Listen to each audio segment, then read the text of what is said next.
Hello, good evening and welcome race clubbers to the finale.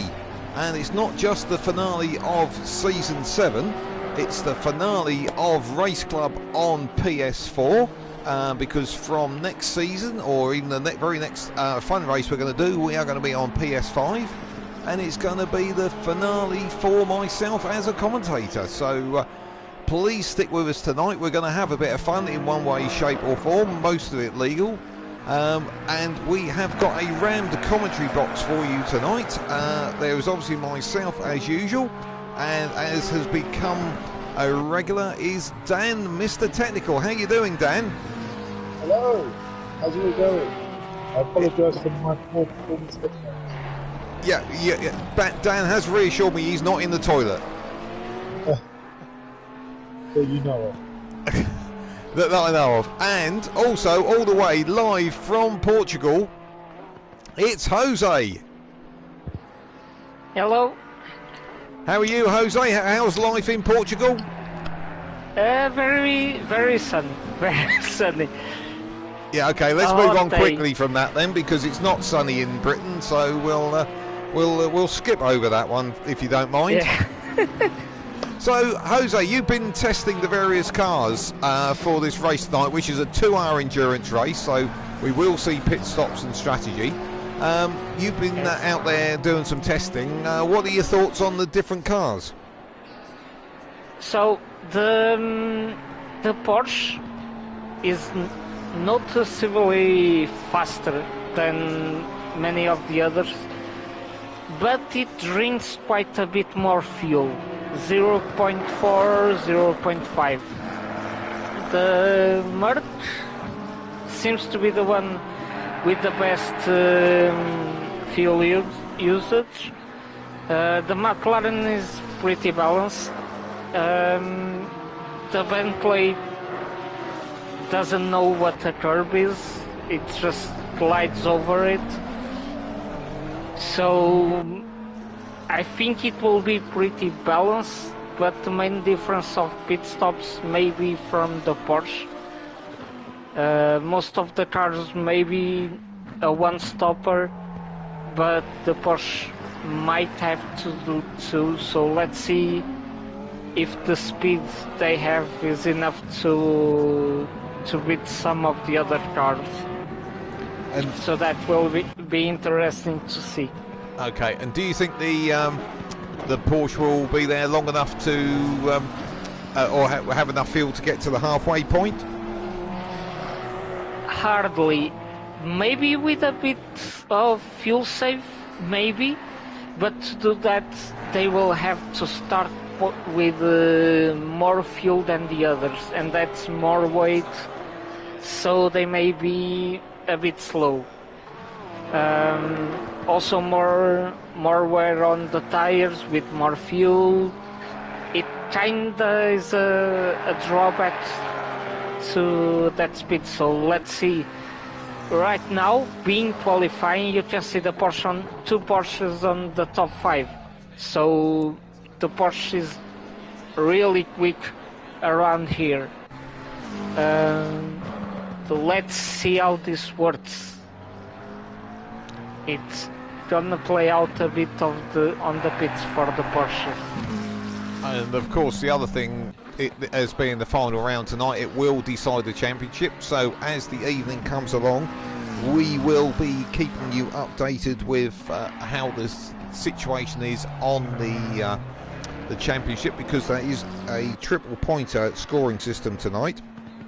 So that could well have an effect if somebody has a bad night and doesn't complete the race. So as it stands at the moment, Donardi is on provisional pole by quite some margin. He's got 0.7 of a second, and Jose, earlier you were saying the real life record around here is a 124. Well, Donardi's in the 122s. Yes, 22.8, and around until, if I'm not mistaken, the 6th place, 7 actually, until Alex, they are all below the real life record. It's interesting so far that Chicken Paxo is not really anywhere near the pace of his teammate Donardi, because he's 0.8 of a second off, and we're used to seeing those two right up the front. Yes, he made a couple of mistakes here and there. I don't think he managed yet to put a really fast lap, but is only less than 1 second behind, so he can still get there, I mean. You were going to say, Dan? I was just about to say, it's if you look from second to sort of sixth, there's only sort of 3/10 in it. So the whole pack is fairly close, other than Donardi, who's 7/10 ahead. Interestingly, though, we've got Chris V-Dub, who's up in second, which is I'm not going to say a rarity, but it's nice to see him up there in the top three.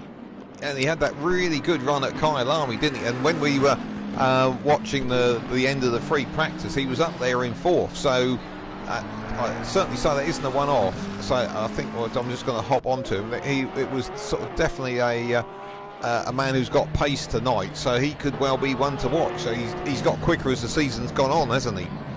He has indeed. And I think with this is definitely the race to be up in second place or up in those the top half of the table, given that it's triple points.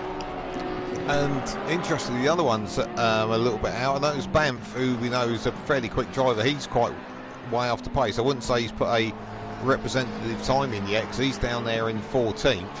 And the other one is Banana Man, who's down there in 11th. So there's a few front runners there that aren't where we'd expect them to be.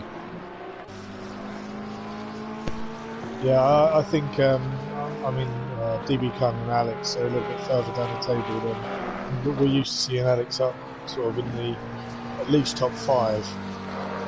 De Silva's quite low down as well. I think we've got quite a mix of decent drivers, and then that's brought the pack all together. Yeah, you can see. Got where my train of thought was going with this. You can see how close the race is going to get. It is, and you're going to have some of those fast drivers in the middle of the pack, and there's always that risk of having a collision. And talking of that, Chris V Dub was just catching up with Randy Flangepants, and it seemed to unsight him at the last corner, and Chris went deep there, so I think that sort of cost him possibly a little bit of time. De Silva is now on, or was on hammer time, is now on the pits, but he did a 123, almost 122 as well. He's only 0.2 seconds slower than Donardi. He's in second right now, so despite his struggles in practice, I think he came here to fight for his championship. So Chicken Paxo's up there to third as well. Oh, and we see Chris V Dub has just run off the track a little bit there. And another driver we haven't mentioned yet, Ricardo Hall. He's up there in fifth. He's in the pits at the moment, but he's up there. So they are starting to shake themselves out into the order we're more used to seeing them. But there are a few still out of place there. Yeah, for sure.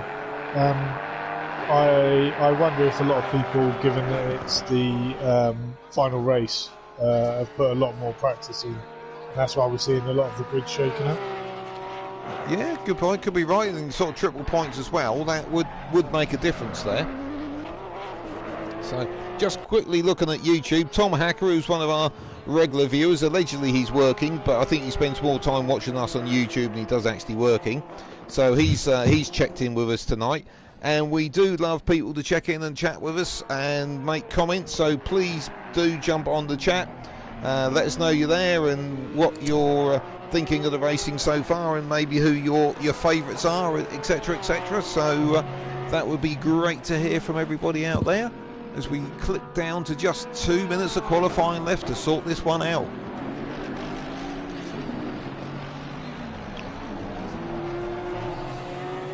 So So I'm just looking, just trying to see anybody who...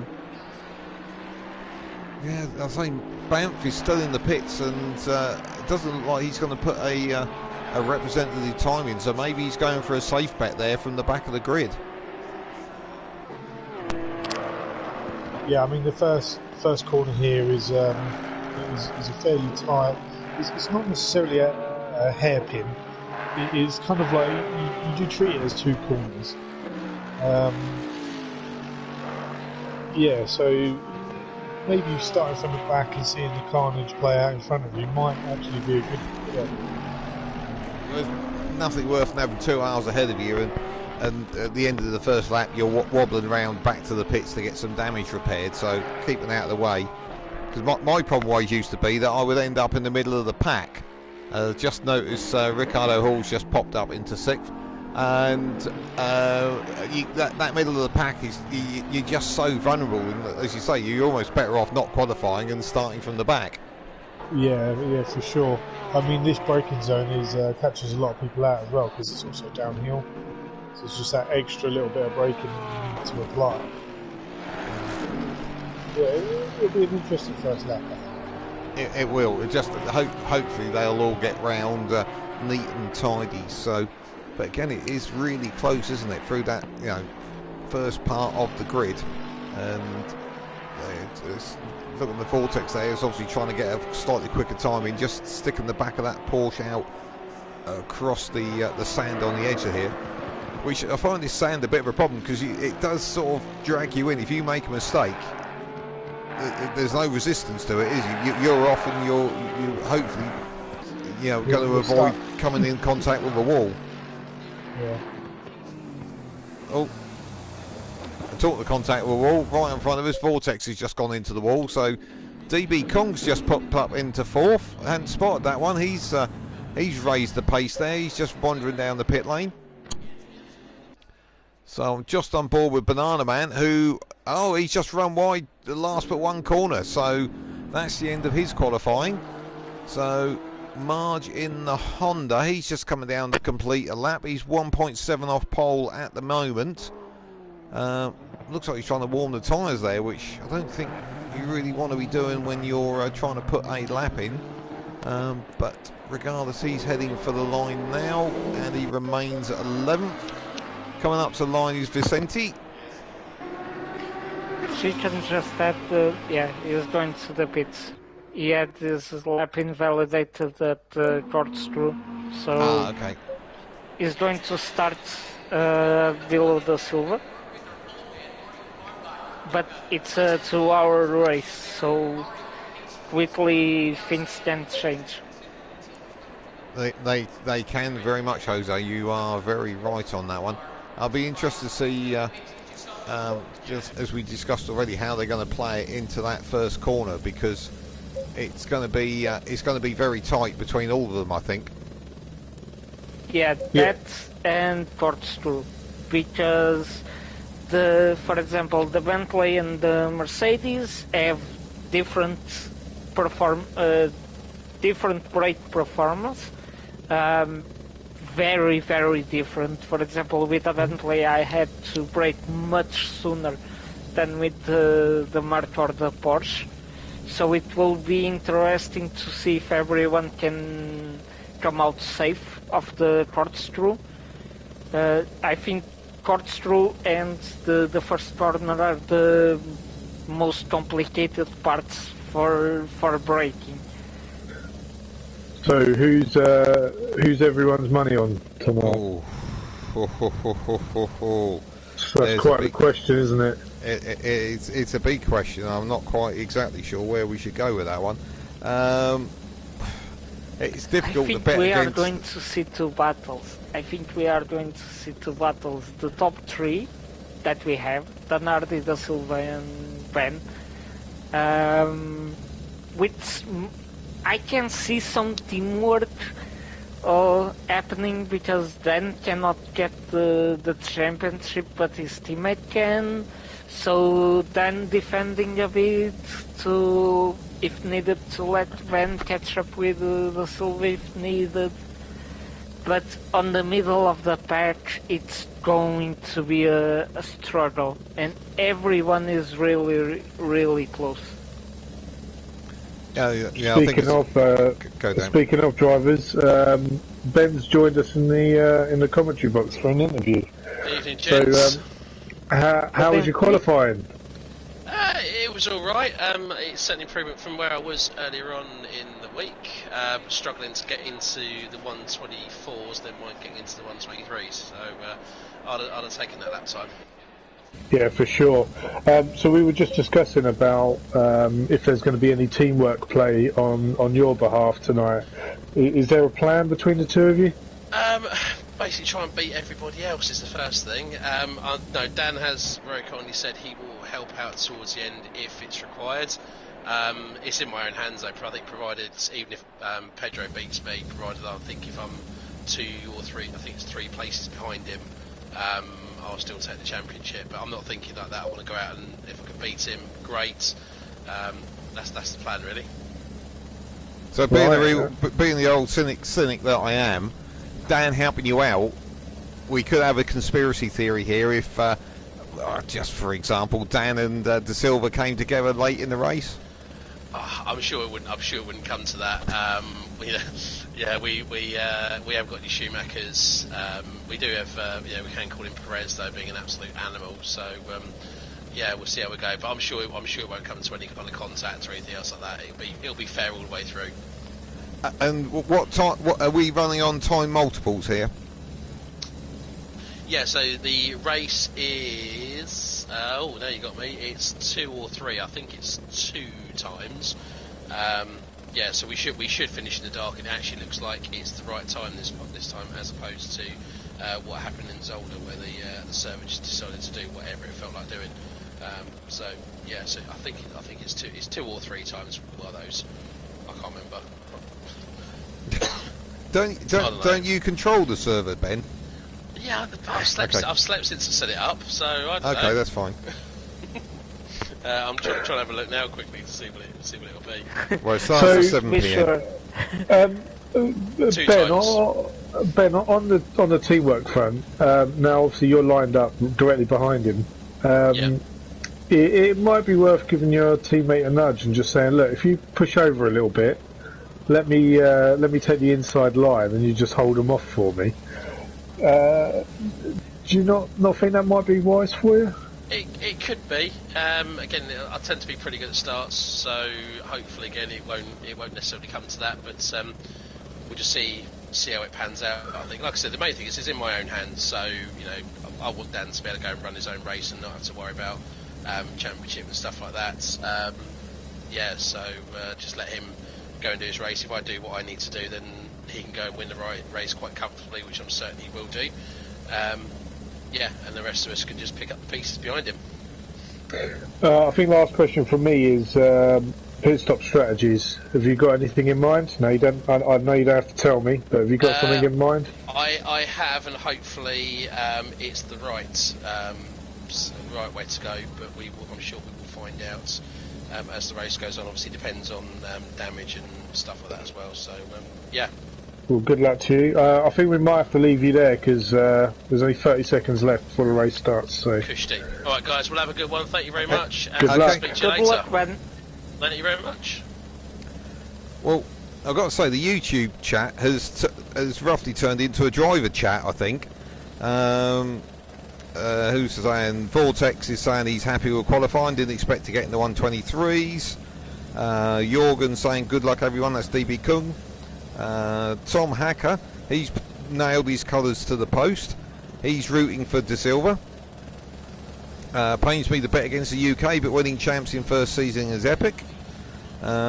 George Marge, Caddy Spearler George, good evening and good luck everyone. And that's you. That's you, Dan. I nearly read that one out. So they're getting active in there, and we've got 14 people watching at the moment, which is almost a bit of a record at this stage. Just to remind everyone, while the guys are out on their warm-up lap, the prizes that the drivers win for this are supplied by a company called Lovely Stickers. You can find them on Facebook. They do a selection of stickers for all the main driving rigs. So if you want to get yours personalised with your favourite race team from any series, you can have a chat with Lovely Stickers and they will sort you out. And we really appreciate the fact that they have supplied our prizes for the last couple of seasons. And I've just noticed Yorkshire Mika hasn't actually made it out of the grid. Yeah, I think it's a brave strategy starting from the pit lane, don't you think?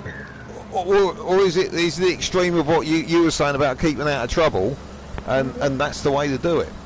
Oh, maybe so, maybe so. I have a feeling he might have been fiddling around with settings and didn't push drive in time. We've all been there. We've all been there.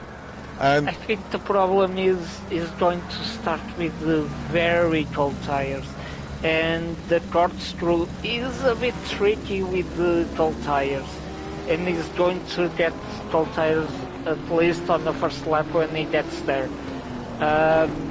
That pit exit, which is basically an elbow corner, if the tires are not up to temperature, also can get tricky, so that can cost him a bit actually.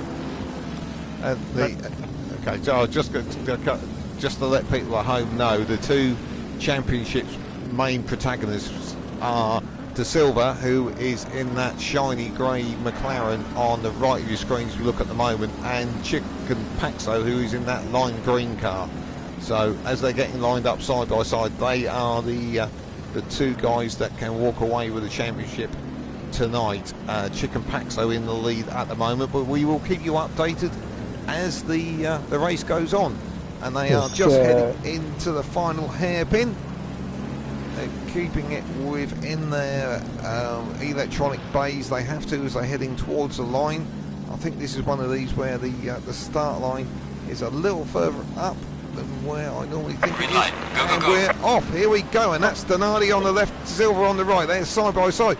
Chicken Paxo a little bit cautious down to the first corner. DB Kung's got in front of him already, but Chicken Paxo comes back on the brakes. Looks like Banana Man's been caught and spun round there. But Chicken Paxo comes back and he's alongside with De Silva up to the next right-hander. But De Silva's looking at Donati. This is going to get very tight. Donati fends off De Silva, but they're coming up to another right-hander. De Silva's not given this up yet, and Chicken Paxo's on the scene. He can't get by. They've blocked the road in front of him. And in fact, he's being blocked by his teammate there. That's not helpful at all, is it? No, but Donati has got through, and it looks like we've got a little bit of an incident in the background there. I think that was Chris V Dub off, and we're just working away. Oh, De Silva's off, and Chicken Paxo's off. So that's really made a good move through. Sorry?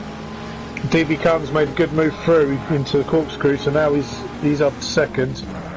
He is, and that's Vortex in third. So great move there by those guys, but De Silva's down to fifth and Chicken Paxo down to eighth, so that's livened the race up even before we could. Oh, and that was Ricardo Hall off onto the sand. We mentioned earlier how the sand can catch you out, and it has already. So and we've had Vicente spun on the corkscrew as well. It's they're going off left, right, and centre. So we've got a really mixed up order as we get back to our trackside cameras. As they complete lap one, Donati has kept out of trouble there, despite the fact it was wheel to wheel with De Silva. DB Kung, as Dan mentioned, up to second, Vortex in third. De Silva's got back up to fourth, and Chicken Paxo is down in seventh. Yeah, he's right behind Chris V Dub, who's shown himself to be quite good on this track. So this will be interesting to see how Ben can work his way back through the pack.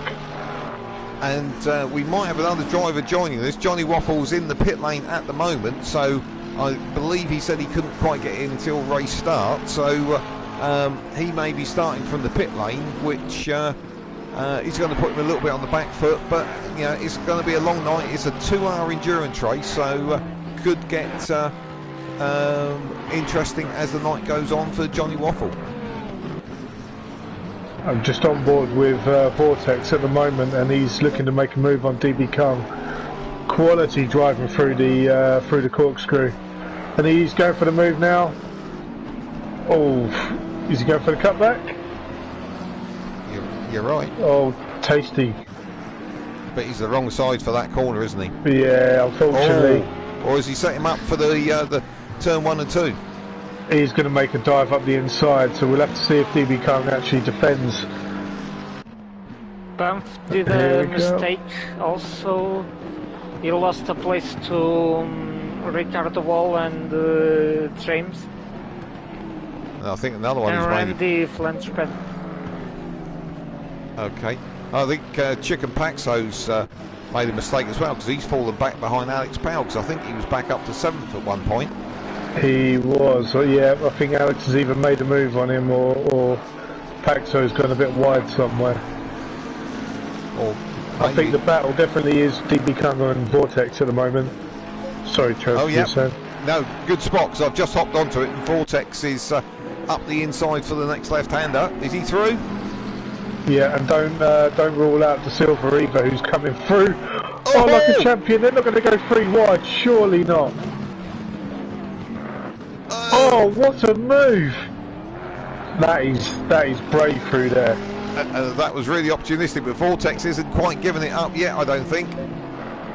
No, that Porsche is coming back like a demon. There's going to be a long way around the outside there, isn't it? Yeah, but he's stuck it, I think. He has. He's on the inside for this one. Yep. Nice move there, and Rusty GT coming in the background as well to join the party. So you wouldn't I believe think this is black. Oh. Sorry, go on. I was just saying, you wouldn't believe this is a 2-hour race. It's more like a sprint. Yeah, they're definitely treating it like a sprint. I mean, this battling for sort of 3rd, 4th and 5th is really helping DB Kung to pull away. He's got a second now on these guys. But I know this is a... Go on. Yeah, I'd say, look at the gap Donardi's got. Yeah, I mean, well, we 2-3 laps in, 7 seconds already. This is what happens when you're battling. You just lose that time. What you saying, Jose? Someone went out. It hit one of the... Who was it? Someone hit one of the sausage curbs and the car just flew to the sand. Okay. Well, Vortex is back on DB Kung though, having been overtaken by De Silva. Vortex is on a bit of a mission here. Yeah, Ben went out. Ben went out at the corkscrew. Ah, okay. Right, so I'm on board with Ben at the moment. He's got he's lined up Marge in front of him, interestingly. So he's further down the order than what he's appearing on the timing screen. Oh, he has, yeah. I've just seen him dropping. He's dropping like a stone. Down to 10. Yeah, this is really not good for him, is it? No. I think if De Silva carries on the way he is, he may take the championship. Well, De Silva's got to get by the 2 guys in front of him, DB Kung and Vortex, and these 3 are really going at it. It's like a concertina. It stretches out and then tightens up again, but Vortex seems the most raciest of the 3. I think De Silva in that McLaren at the back of the pack there is just biding his time, knowing that there's a championship at stake tonight and doesn't want to get caught up in a silly accident, and DB Kung's gone wide. There we go. Oh, that's a shame. I'll tell you what, I was on board with him just as that happened, and he was racing like it was a Sunday drive. He was so calm and cool. So it's a bit of a shame that that's happened, really. And it looks like Vortex quite quickly has stretched the gap from De Silva and DB Kung as well. So Vortex definitely seems to have pace tonight. Yeah, that Porsche is rapid. So just looking down, there does seem to be a little bit of a bat where Chicken Paxo is going backwards. The battle around, looking at Banana Man being chased by Alex, George and Chicken Paxo. They're all fairly close there. Not yeah, quite you got sure Chris why. V-Dub in that as well. Oh yeah, at the front there. Yeah, He's the one good leading call. the pack. I don't know why Chicken Paxo's dropping off so rapidly. I fear it's either internet connection or he might have damage. Well, it was a bit of a bounce across the gravel, wasn't it? But it didn't seem to be anything sort of too physical. Well, unless we've missed something. Good point, because he did drop back further again, but he doesn't seem to be dropping away from this pack, but normally you'd expect him to be getting up and quite racy with these cars in front of him, and to be honest, he's behind Marge and he's not really making too many inroads there. No, if anything, I'd say he's actually dropping temps to Marge, which is very unlike them. So, DB Kung is cruising up on the back of the Silver. This is the battle for third. So 0.7 between those two at the moment. And, yeah, because the Silver's now 2 seconds behind Vortex now. Vortex has got some clear air. He's managed to scamper off a little bit into the distance. Yeah, and I think we probably need to mention the fact that Donardi has now got an almost 10-second lead on second place, which is blinding for 10 minutes in. Well, it's about if you multiply that up, that becomes lots of seconds by the time we get to the finish. Well, yeah, I think he might even be able to get a free pit stop out of this if he needs it. Oh, and I was going to say a full lap on everyone. Possibly, yeah, could be. So that's an easier calculation to do once we're quarter of the way into the race, so maybe we'll have a play with that one then. Yeah, for sure. So I'm just going to pop back for this battle for effectively for sixth, which is sort of Chris V. Oh, Chris V. Dub's just run wide in that corner that seems to catch them out, which is the one before the corkscrew. They all seem to run wide on the exit there, but Banana Man's got through, and so has Alex Powell. So Banana Man up to sixth in the lime green Mercedes there, followed by Alex Powell in the Bentley, and then Chris V. Dubs dropped to eighth, unfortunately. And that's a pity, because Chris was showing some good pace at the in free practice and qualifying. Yeah, he is. I think his internet connection's not doing him any favours, though. Looking at the charts, he's sort of in the yellow band, which isn't great for this sort of thing. So it might have caught him out there. That corner just before the corkscrew is a bit of a weird one, because you've got a corner and then like another little left, which people always sort of mess up on. And Banana Man just got Marsh it sideways. went out. That's it. Go, Jose. Marsh Sorry. unfortunately went out. Alex Powell's just spun it into the wall at about turn 3, and he's just trying to get going again. I think he's quite badly damaged, unfortunately. He's parking it by the wall, so he's just jumped back to the straight pits. to the pits. Yeah, that's going to cost him at least 2-3 minutes. So that's helped Chicken Paxo, because that's one of the drivers in front of him out of the way. Sorry, Jose, I cut across you there, but there was action on track. So what's happening your end? I mean, I was watching the mid-pack battle as well. This is not going like the previous races. Everyone is fighting with everything they have. This is open battle for points, for positions, and it seems, looking at the map, it's kind of happening that the first three are fighting between them. If I were the Silva, I would be patient right now, because in front of him it's a Porsche, and the Porsche is consuming much more fuel than the Silva probably is, so it might be smart to keep this distance from Vortex, to then pass him on the pits and clutch second. But the middle of the pack is really, really exciting. It is. I'm on with DB Kung at the moment. He's trying to chase down De Silva still, and coming up from, I don't think he qualified that high. Rusty GT's there now in fifth. He's worked his way forward with the people in front of him are having a bit of an adventure, and Rusty's got his Mercedes there up into 5th. Yeah, he's done really well. He's sort of seemingly come out of nowhere, and now he's on the back of what I would call this sort of front pack. A battle for a podium place. Indeed, yeah. The rate these guys are going, they're all still very close to each other. The third step of the podium's still very much within reaching distance, I would say. And talking of close, at the last corner, Chris V Dub was rubbing himself all over the back bumper of Banana Man there.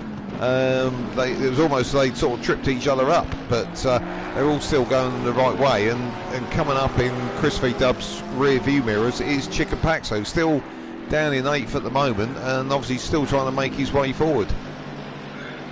Yeah, what I will say, looking at the comparison between the Porsche and the Mercedes seems to have the legs on the Porsche coming out of the corners, so I wonder if Chris V Dub has taken a lot more fuel to overcome the fact that, you know, he's draining more fuel. So, because every time I'm on board with him now, and out of every corner, Banana Man is just pulling on him. It's possible because the difference of fuel usage, the biggest difference is exactly between those cars, between the Porsche and the Merc, which had the best estimated fuel usage. The Merc was just below 2.4, and the Porsche was 2.8, and in a 2-hour race after 1 hour, that's a lot of fuel extra that the Porsche needs. Okay, just to update everyone what we got chatting away on YouTube, we've had a hello from Dave Cannon, who's one of our regular viewers. Yorkshire Mick missed the start due to his settings. Tom Hacker's complimenting the driving by Vortex earlier on, and apparently Tom also updates us that Chris V Dub was struggling with internet in the voice chat when he was watching Denali, apparently. So Chris V Dub is struggling with his Tinternet a little bit, so he's still done well there. He's up in 7th. Looks like we had a disconnect from George, who's I think he's joined in again. Oh yeah, good call. Yeah, I've just seen it. Oh, yeah, go Jose. He made a bit. He went a bit wide and lost again a position, this time for Ben. So Chris V Dub. Yeah, Chris V. Yeah, again on that corner before the corkscrew, which seems to be causing them more trouble than the corkscrew.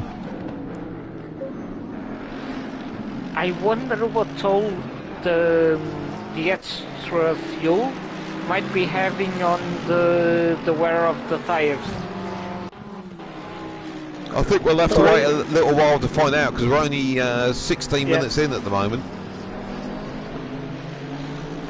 Yeah. Chris is not inconsistent driver. He's very consistent, and those kinds of mistakes might be due to the pressure of fighting for points, the extra weight of the fuel on the tires.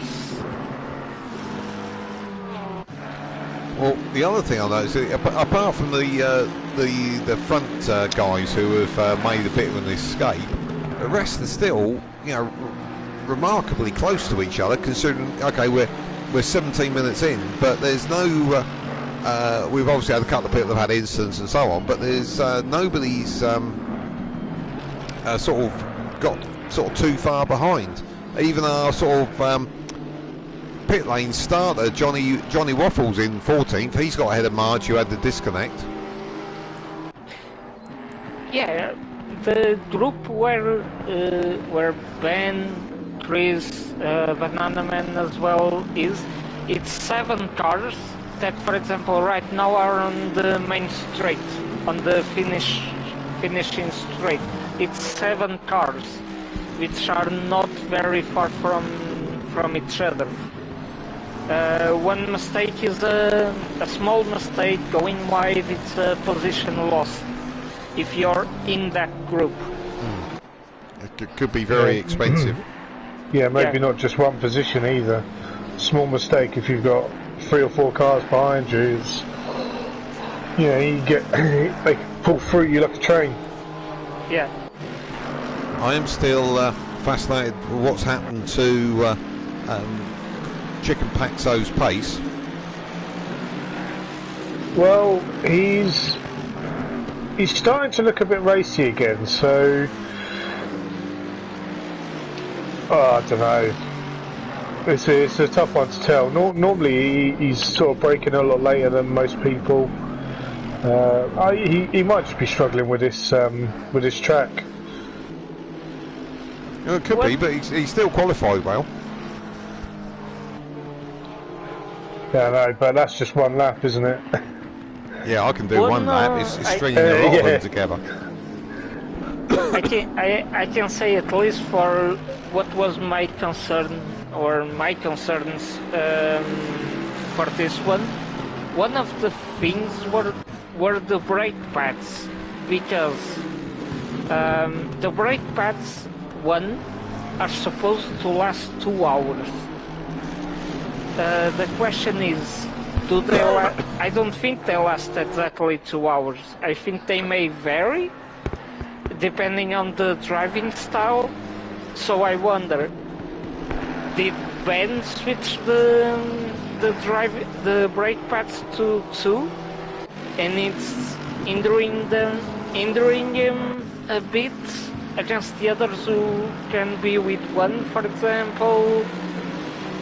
Like it's a good theory actually. I'll keep an eye on sort of where he's braking compared to other people.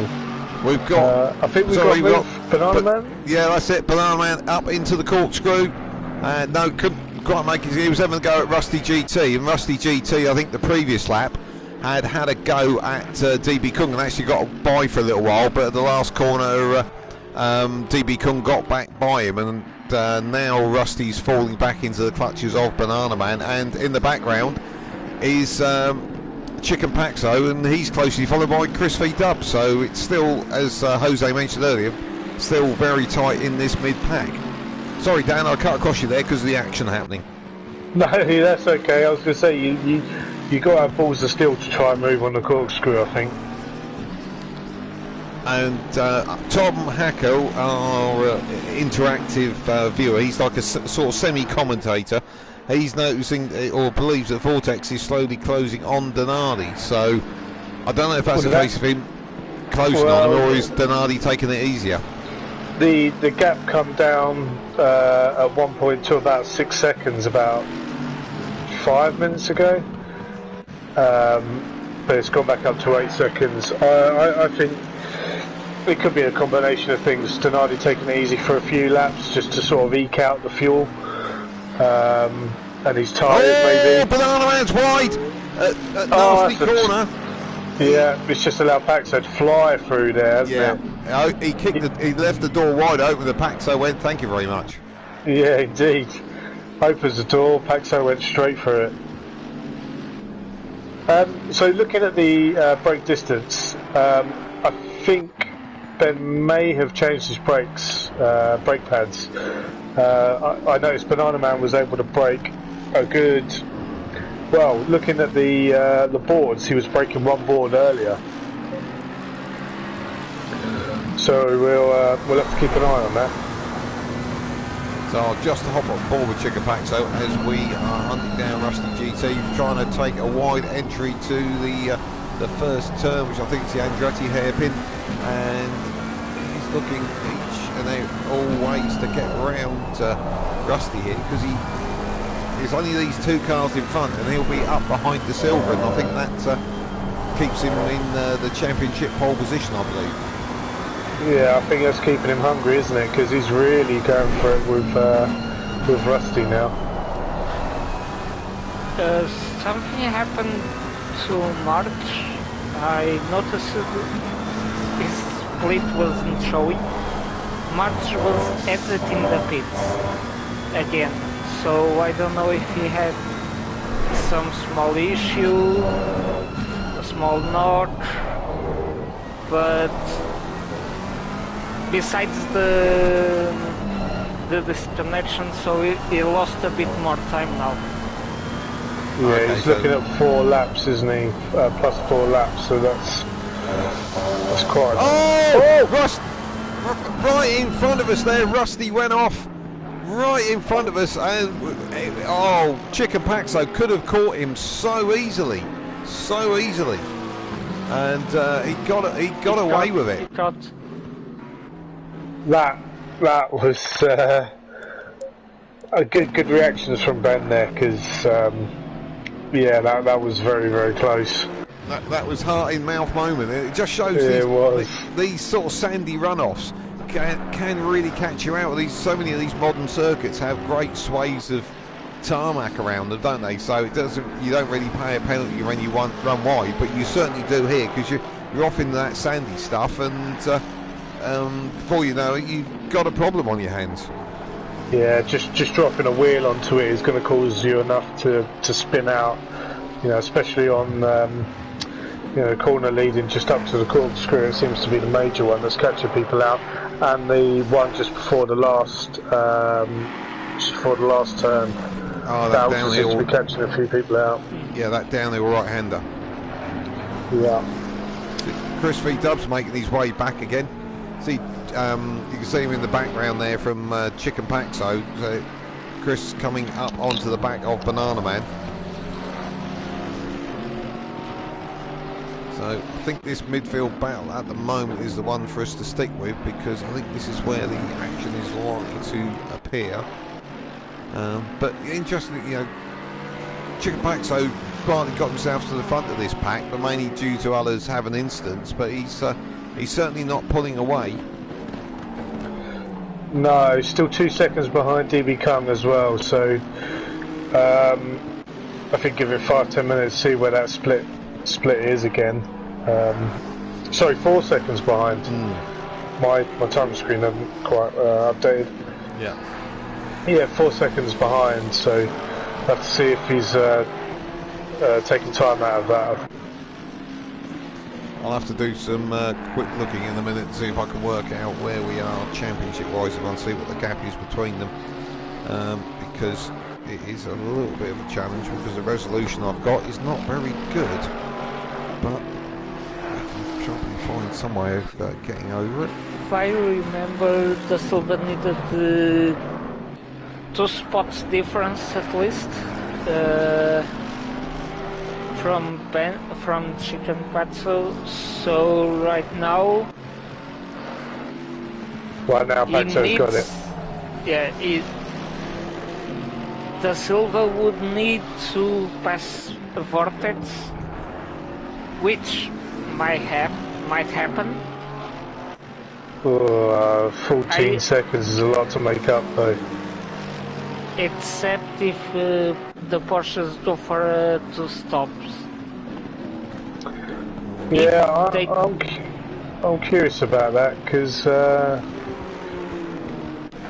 yeah, I'll be I surprised. suppose, yeah, I mean, if he's going to do a 2-stop, he'll be coming in within the next sort of 10-15 minutes, I would have said. So yeah, we'll have to see when the first round of pit stops kicks off. Yeah. Well, we almost dragged ourselves to quarter distance.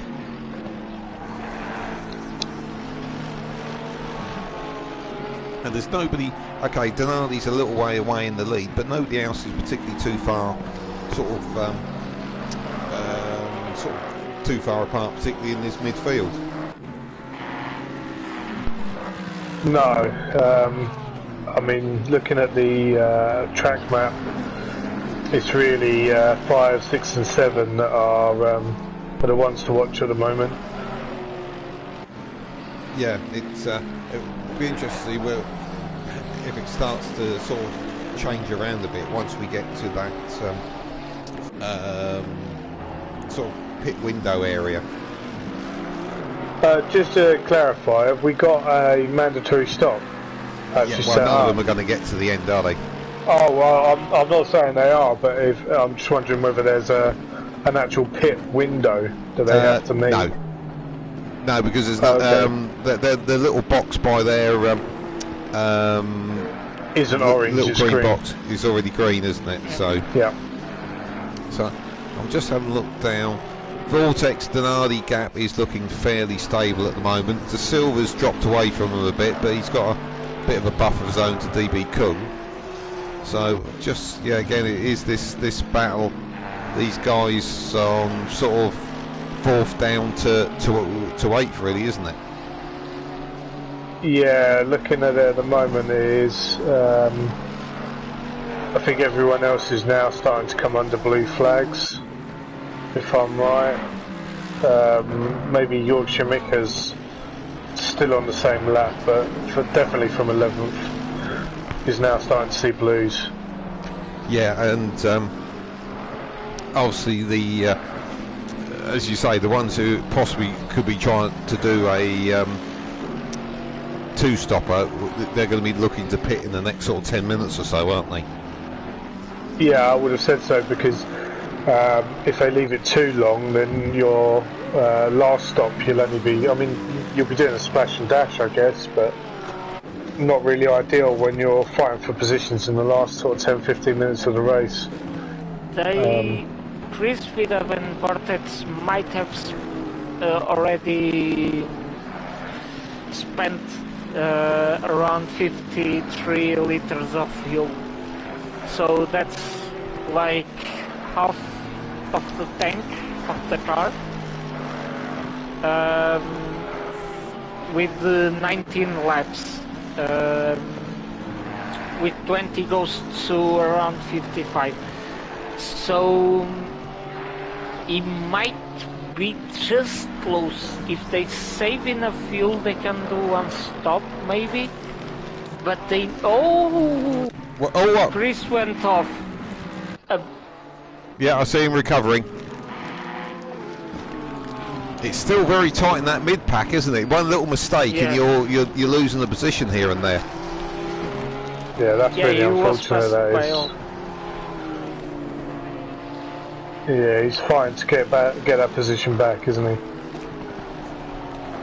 Don't go to an onboard of Chris V Dub. His man looks like he's got. His man looks like he's got a problem with drink or something with the way his hands are moving on the onboard. Maybe because of the lag. Oh no, it's not because of the lag. It's because it's a controller. So the inputs aren't very smooth. You can see that sometimes from the external shot. It looks like he's turning every corner into a 50p piece. Yeah, for sure. Because it could have called these starting to go off. Could be a case of tyre wear, because they're sort of probably halfway through the ideal sort of tyre wear life, aren't they? Yeah, the track temperature's starting to come down as well, I've noticed. There's something that they're going to need to keep an eye on when they do come in for a change of tyres. They're going to have to increase those pressures.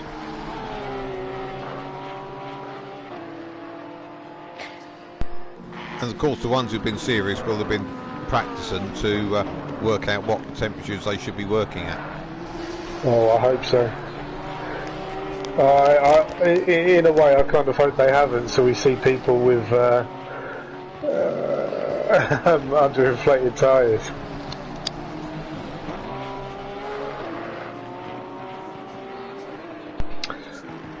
DB Kung got that gap to De Silva around a second, so that looks like the one at the moment that's most likely to maybe have something a bit lively. Paxo's got the gap down half a second off of what he was, so what do we think? Another 6-7 laps maybe might be in the running. Vortex is down to 4 or 5 seconds now from Denardi. Denardi made a mistake. We'll have to wait for Tom Hacker to come in on that one, because he seems to know exactly what's going on. Oh, he's actually mentioned that he's 4.5 seconds from Denardi. He thinks Denardi might be fuel saving. That's good information, Tom. Well, is that what's happening with Chicken Paxo? Because we know they're teammates, and you'd think they would be running on the same logic. So is that why Chicken Paxo is out of position from where we'd expect him to be? No, I'm not too sure, because he was gunning for it right at the start, and it was the mistakes that caused him to drop back. I mean, if you think he's now pushing on and he's got himself back up to 5th, and he's looking fairly racy. I wouldn't say he was fuel saving, but definitely a question worth asking if he jumps into the chat afterwards. Oh, DB Kung is looking very racy behind the silver, and this of course will do Chicken Paxo a massive favour, because that will bring them to silver down to 4th, and Chicken Paxo being 5th, so that will definitely see the championship heading Chicken Paxo's way. So this could be but Chicken Paxo buying him a pint. Banana Man is really on Chicken Paxo tail. He's really, really close, so it's also a concern for Chicken Paxo. So while the Silver has to concern with DB Kung, Chicken Paxo has to concern with Banana Man. Ricardo Wall is still a bit far, so not really a concern for Chicken. One guy that we've lost somebody as well. I think it's Marge, because I think he was having Marge, technical Can he nick to looks Marge? like it's Marge. Marge, I'm a big fan of, because I know he watches my YouTube channel, so which of course won't plug, and it's called 7 Spot, and we've just had an exclusive interview with what the new owners of the Westfield and Chesil brands, who people in the UK would know what they are. Look like a Speedster 356 replica. Send me the detail. I wouldn't mind catching that YouTube channel. Yeah. We launched part 1 this week. I think we just missed. Oh, that was car being lap. Yeah, we did part 1 this weekend, and we're doing. Well, I was a bit late to getting here tonight. We're just doing the sort of final post production on part 2. That'll be an interesting watch after this. I can bang it over to you. I will. Yes, I take my please. hat off to the guys that produce the really good stuff. And we've produced something reasonable, but the amount it works out something like an hour to produce 5 minutes of final content, and that excludes actually filming it in the first place. Oh, trust me, with all the go-kart videos I've uploaded to YouTube, I know I totally understand. And it's just like you got multiple camera angles, and you're trying to sync audio and stuff like that, and then there was a bit of audio we had to like chop out, and it's just trying to find other camera angles to cover it, and The joys of content creation. Yes, yeah.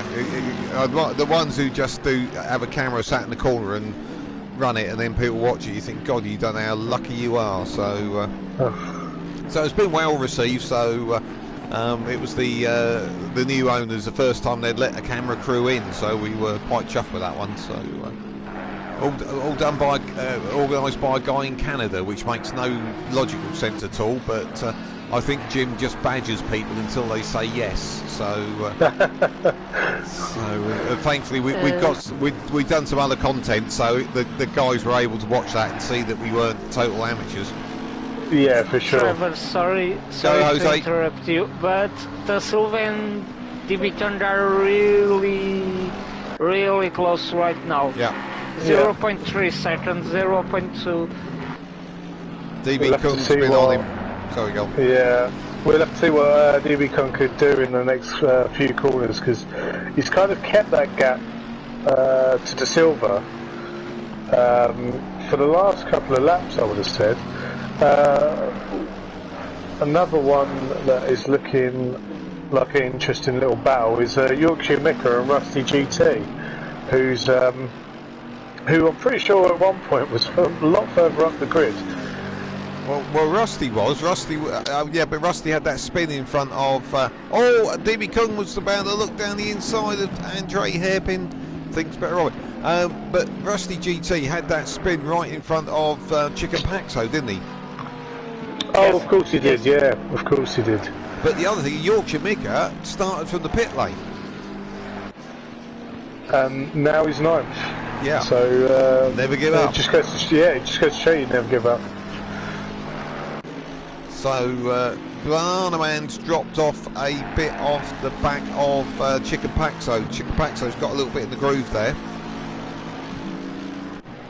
So he's getting away from Banana Man, but he's not catching this battle for third. Well, he is, but just not at a rate. He went out. Banana Man went out. So, sorry, just to sort of catch up. Paxo is actually gaining on this on DB Kung and De Silva, but he's just not catching up at the kind of rate we maybe expected. No, I was expecting him to be catching a bit quicker than this, but then it has been awfully tight in that battle towards the front. Yeah, for sure. I think we might see DB Kung making a move. Here he goes. Right up the inside, perfect placement. Now he's just got to make it stick now. But he got a phenomenal drive out of that last corner, didn't he? He got that move done at the exit of the last corner because he just got. It was like he had DRS. That Mercedes is really, really strong coming out of the corners. Really strong. So And DB now Kung. Chicken is really seeing the Silva and DB Kung is. Yep. So Ben's obviously watching the stream because after we said, oh, he's 3 seconds, he's not catching up as much as what he thought. He's now 0.8 of a second behind. Is this getting like the Formula One teams where they listen to everybody else's radios? I'm cautious it is. So we need to start treating them nicely.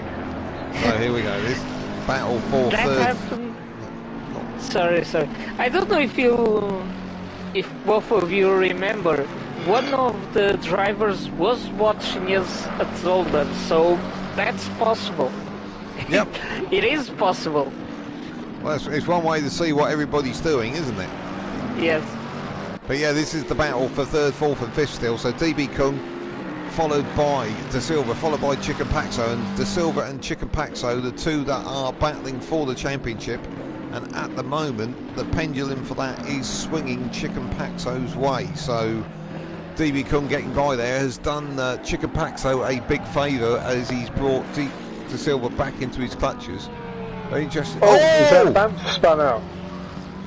Oh, was that Banff? Oh, It looked like Banff. Let's have a look. Yeah, it is. Banff's having an absolute nightmare night because he's a driver, Jack Evans, I know as being someone who's pretty quick, and he's just nowhere on the pace tonight, is he? Well, I will say Randy Flanchpants is also not really on the pace like he normally is. He does tend to sort of end up sort of around the edge of the top 10 there. And I don't think he has had one possible podium at one race, but he I say Banff is one I've always expected to see a little bit higher up than that, and he's definitely struggling there today. So just looking at the guys on boards for the third place battle, De Silva on that last lap was a 1:26 with Paxo being a 1:25. I suspect they'll both be doing 1:26s now. Yeah, both doing 1:26s. Almost identical, 1:26.7 versus a 1:26.8. So if Ben can up his pace a little and do the 1:25s that he's capable of, we might see him pass De Silva.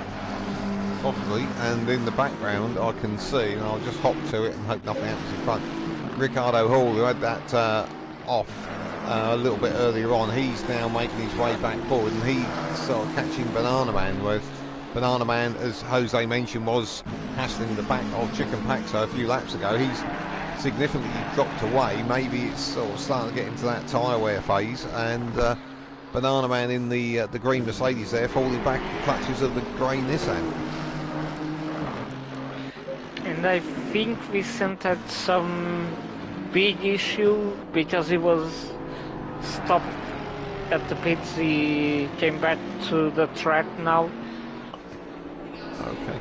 Well, just look, we've got a little bit of action further down. Rusty GT in ninth, who had that spin earlier on, is currently under the focus of Yorkshire Mika. Now, I think Yorkshire Mika was actually ninth previous, so I imagine Rusty GT has worked his way by Yorkshire Mika, who, you know, considering he starts from the pit lane, he's doing well there. He's in the top 10. Yeah. Oh, I had a message from Margie, had connection failure.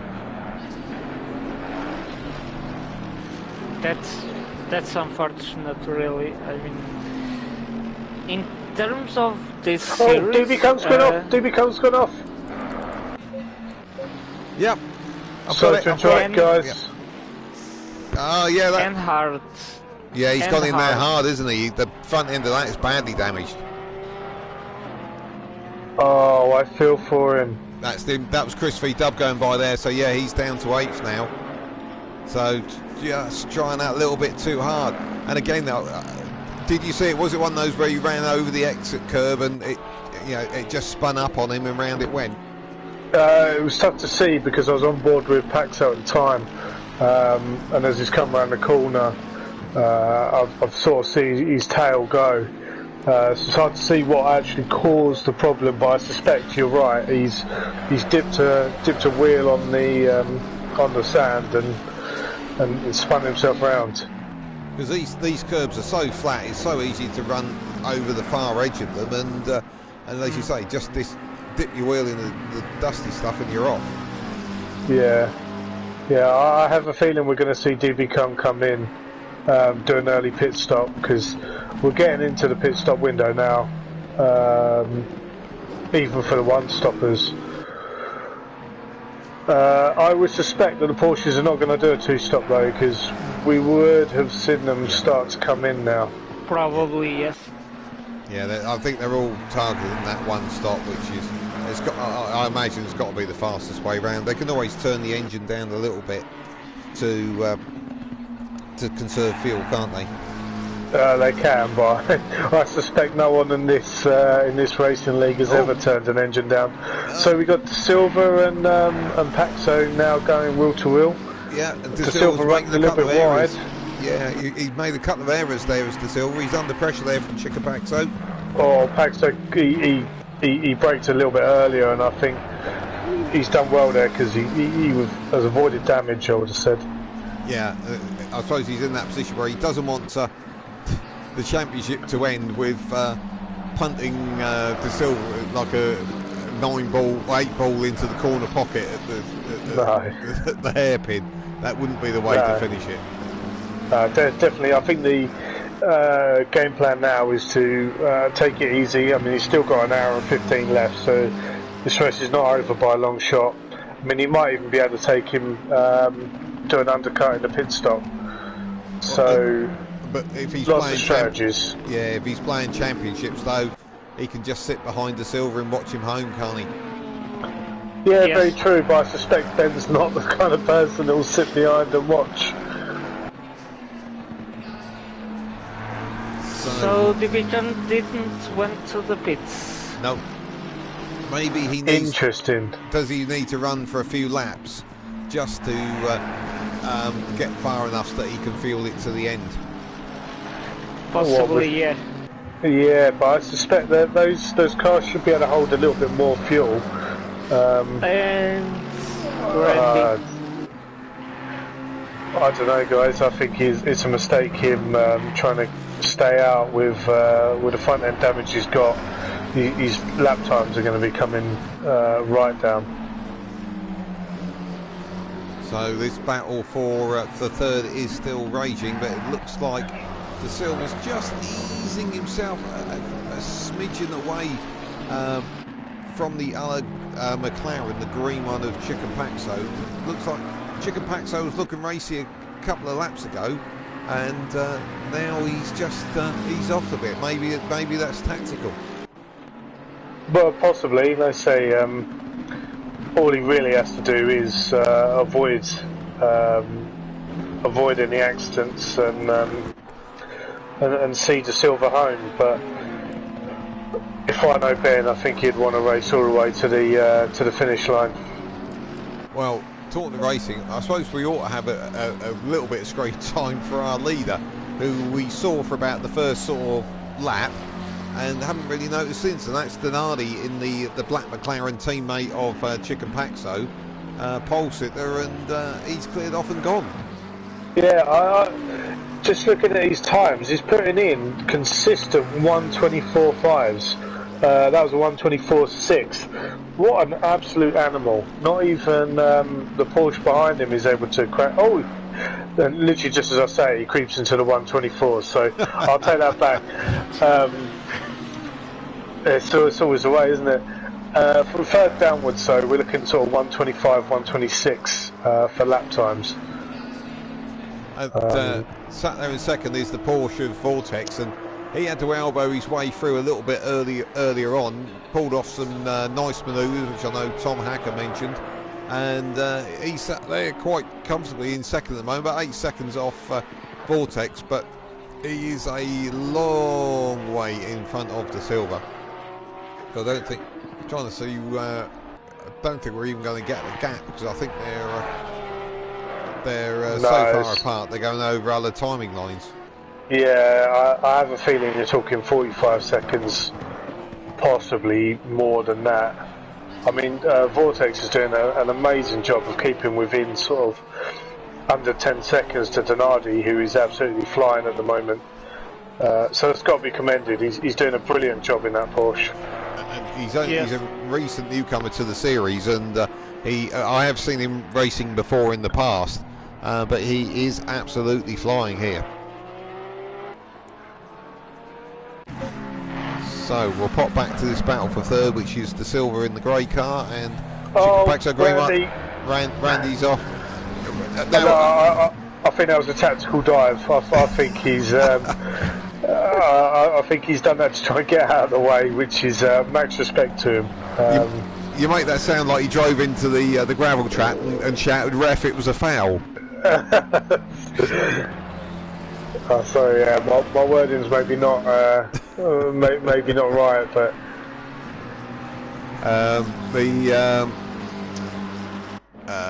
gap there between De Silva and Chicken Paxo has definitely stretched. So either Chicken Paxo's dropped the pace off, or De Silva has increased it, because they've got a bit of a gap there now between those two. Davy Kung's dropped to 10th now. I think he's really struggling. I see he had another spin recently as well. Oh, someone's just gone off in front of him. Yorkshire Micker? No, Vicente? Yeah. So he's got going again in the Lamborghini there. Oh, he's trying to keep up with everyone. Oh, Vortex to the pits. That's an early pit stop, yeah. Now, is this Jose's talk of fuel issues with the Porsche ringing true? Will he need to pit again before the end of the race? Is that a pit box? Maybe, but with the Vortex is using a wheel, Chris is using a controller. With the wheel, you can short shift a bit, save a bit of fuel to do 8 more minutes. Hard, but not impossible, I guess. But I don't think Vortex was fuel saving till now. No, so every time I've been on board with him, I wouldn't say he's lifted and coasted or short shifted or anything. He's looked fairly racy, and unfortunately he's got a stop and go penalty. I suspect that's speeding in the pit lane. That is the most common one. Yeah. So that's really going to drop him down, because now he's got to make another stop, and it's a stop and go as well. Ooh, that's going to hurt. Yeah, 30 seconds. That's not ideal. but we know he has good pace, so this could liven things up for the second hour, because I can see he's going to be sort of, we thought he was about 45 seconds up the track, so it's going to drop him back probably to where he is now once everyone cycled through a pit stop. But I would imagine we're going to see him coming forward, and we know he can put in some overtaking manoeuvres as well, don't we? Yeah, he's going to have to make those manoeuvres, that's the problem. We've got another driver who's off. Vortex says he's on controller. Yeah, he is on controller. Wow, you can that see is from the impressive. hand movements. Oh, that's Chicken Paxo back up on De Silva now, so looks like at the moment...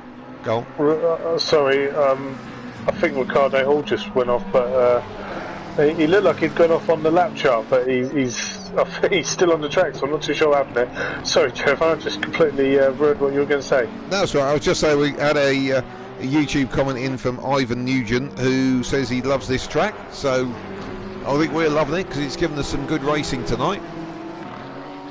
So yeah, it's a very technical track, isn't it, with a couple of really tight technical corners, some high-speed corners. Yeah, lovely track. Vortex has gone in straight away to take his penalty.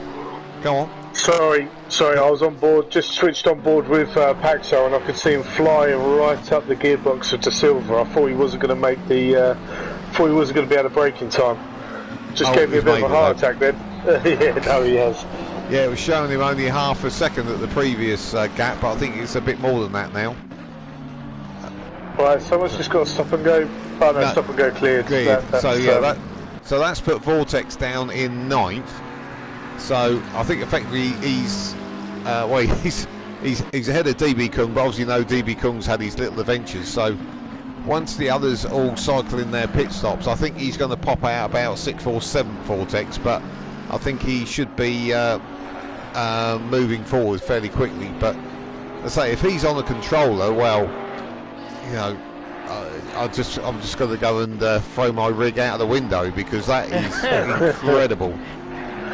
Or you could just switch to the Porsche, which seems to be a strong car for this track.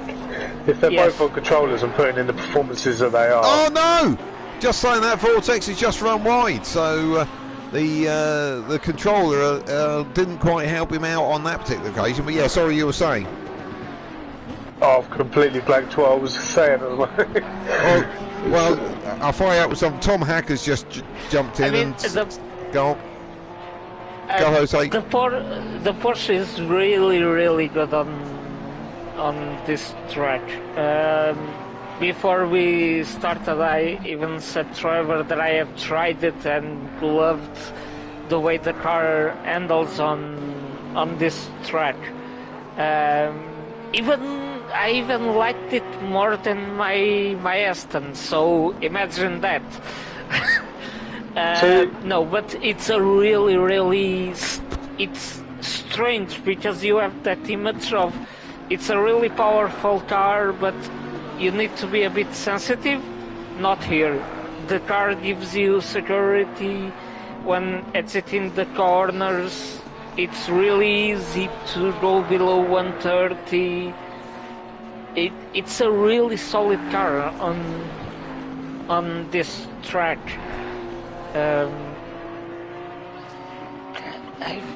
I only wasn't expecting the fuel efficiency to be this good.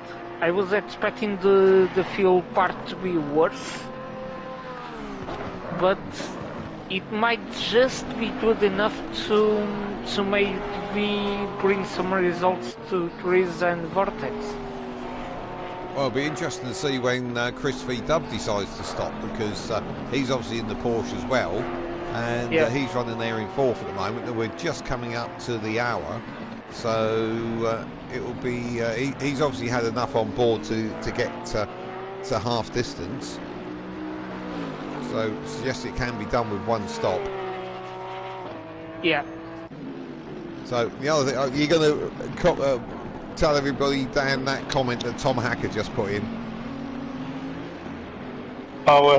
Tactical stop and go to save fuel. By Vortex. Yeah.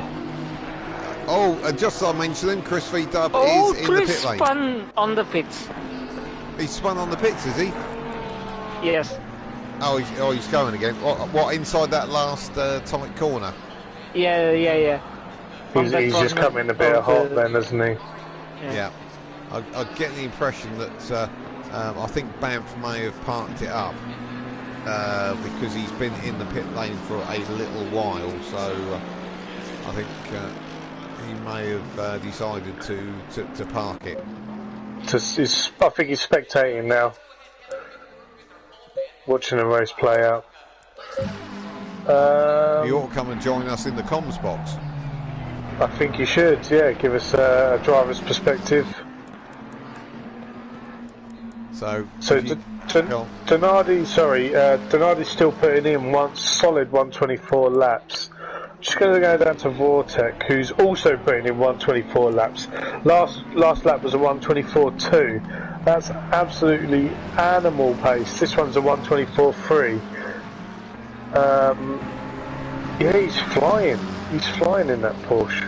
Well, the other thing is he to give you an idea of his positioning, he has actually got back by Chris V-Dub, who obviously he's had that extra effectively he's had 2 pit stops to everybody else that's pitted 1, and he's got himself back in front of Chris V-Dub already, and he's only 2.8 seconds behind Banana Man. Yeah, so looking at the people in front of him who are putting in sort of 126s, you got Paxo, who have just jumped on board and is aggressively flashing his lights at Da Silva. I think he's taped that button down. Poor Da Silva's blind by the end of this race. But it's very much an ebb and flow between these 2 McLarens. He's going for it. He's going for it on the outside.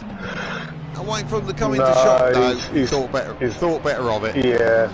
Yeah, that move was never going to stick there. Yeah, nice try, but he was on the wrong side. He was on the right hand side, and the next corner went to the left. So that, it was a nice thought to rattle him, but that was never going to happen.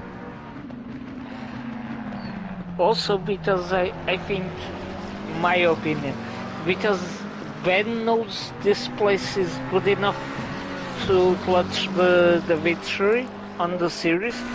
He rather lose a bit of time and stay a bit more behind Da Silva than to risk it, do a mistake, go to the wall and come lose some positions to Da Silva. I think right now Ben is doing what needs to be done, which is be a bit patient. Danardi, his teammate, is in first. Da Silva is really in front of him, so I think Ben is just doing his race, being a bit patient. If possible, save a bit of fuel and tires. He's going for it again. Yeah, I'm on board, but again, he's the wrong side, isn't he? He seems to have a much tighter line out of that previous corner. Yeah, I'm not too sure what his plan is with this series of corners, because he's setting himself up completely wrong. Whether he thinks he can make the dive up the inside and up the outside and then try and get in on the inside, I'm not too sure. But I would kind of argue against you there, Jose, because I wouldn't say he's being patient. He's sat behind the silver with his blinkers on. It's already joking a bit. It's a practical move. Yeah, that's for sure. During all this series, if he's behind someone, he starts to blink the lights. But regarding the entry at the corkscrew, the other possibility is Da Silva is doing a good job of not letting Pratso get the line that he needs on that part. I totally agree with that. Yeah. But the other thing is, what I'm surprised by, why isn't Paxo gone for the pits? Because he could have gone in now and fresh set of tyres and maybe sort of got a few good laps in, and he might have got himself in front of De Silva without actually having to pass him on track. If I know Ben, he loves the thrill of the chase, so I have a feeling the second he overtakes, that's when he'll There we go! He's down the inside at the right-hander. It looked like De Silva made a little bit of a mistake, and he slid through, and we are in front. And De Silva immediately goes for the pits. I'll give him 1 or 2 laps, and then I think Ben will come in. So Donardi's been in and has now come out, and he's actually not that far away, only 10 seconds from the leaders. Yeah, so I have 9 seconds. So he didn't actually he didn't get enough of a lead to get a free pit stop, No. but fairly close to one, only 10 seconds away. But the interesting one to see will be, if we look at it now, that Vortex in 6th, Banana Man I don't believe is pitted, and Yorkshire Micker definitely hasn't, because he's gone from pit lane to 4th. And I know he hasn't pitted, but that's still impressive, isn't it? If I was him, I'd be turning down the engine. I'll be trying to eke out as much of this 4th place as I possibly can. I think we need to give him some screen time. Well, it'd be driving like your granny in the Fiesta on the way to the shops. If he's getting screen time, I don't think he'll care. We'll give him. He's on the podium. He's on the podium. He's up to 3rd. Let's give him some screen time. He's on. He was having a little battle with Rusty GT earlier, so he did get a little bit of screen time from that. So yeah, he's there. But you know, okay, yeah, I know he's gonna drop fairly well once he does actually pit. But he is he's still doing well there in 3rd, and he's only, well, Chicken Paxo. If Chicken Paxo pits before he does, he'll actually get himself up to 2nd. Is that I think Chicken Paxo didn't want to pit this time not to be undercut by Da Silva, but he's not going slow. He's trying to be as fast and efficient through the corners as he can. He's taking his opportunity of being in front and trying to gain as much time as he can. Yorkshire Micker's gone for the pits. Well, he got his screen time. He got his screen time. We give him a bit of screen time. He deserved his screen time. He does. I'm trying to think anybody else we haven't given screen time to. No, I think everybody, even Vicenti's had a little time. Randy Flangepants we haven't really said. I don't think you're in the driver chat, Dan. Randy has been working on his own brake pressure modulator thingamajig. Oh, we did mention that. Yeah, he just clonked the curb there and went absolutely airborne there, which I didn't realise he could do. Oh, it was one of those sleeping policeman jobs, wasn't it? Yeah, it looked like that's what he hit. Luckily, he managed to keep out of a wall, so he's not lost too much time from that. But yeah, he's working his own brake pressure modulator. I think he's on about version sort of 4.75 at the moment, so they had been failing during the evening. So assuming he's got one in tonight, it is working for him at the moment. So circulating there actually in 12th, but he is still going round. I've been checking on him.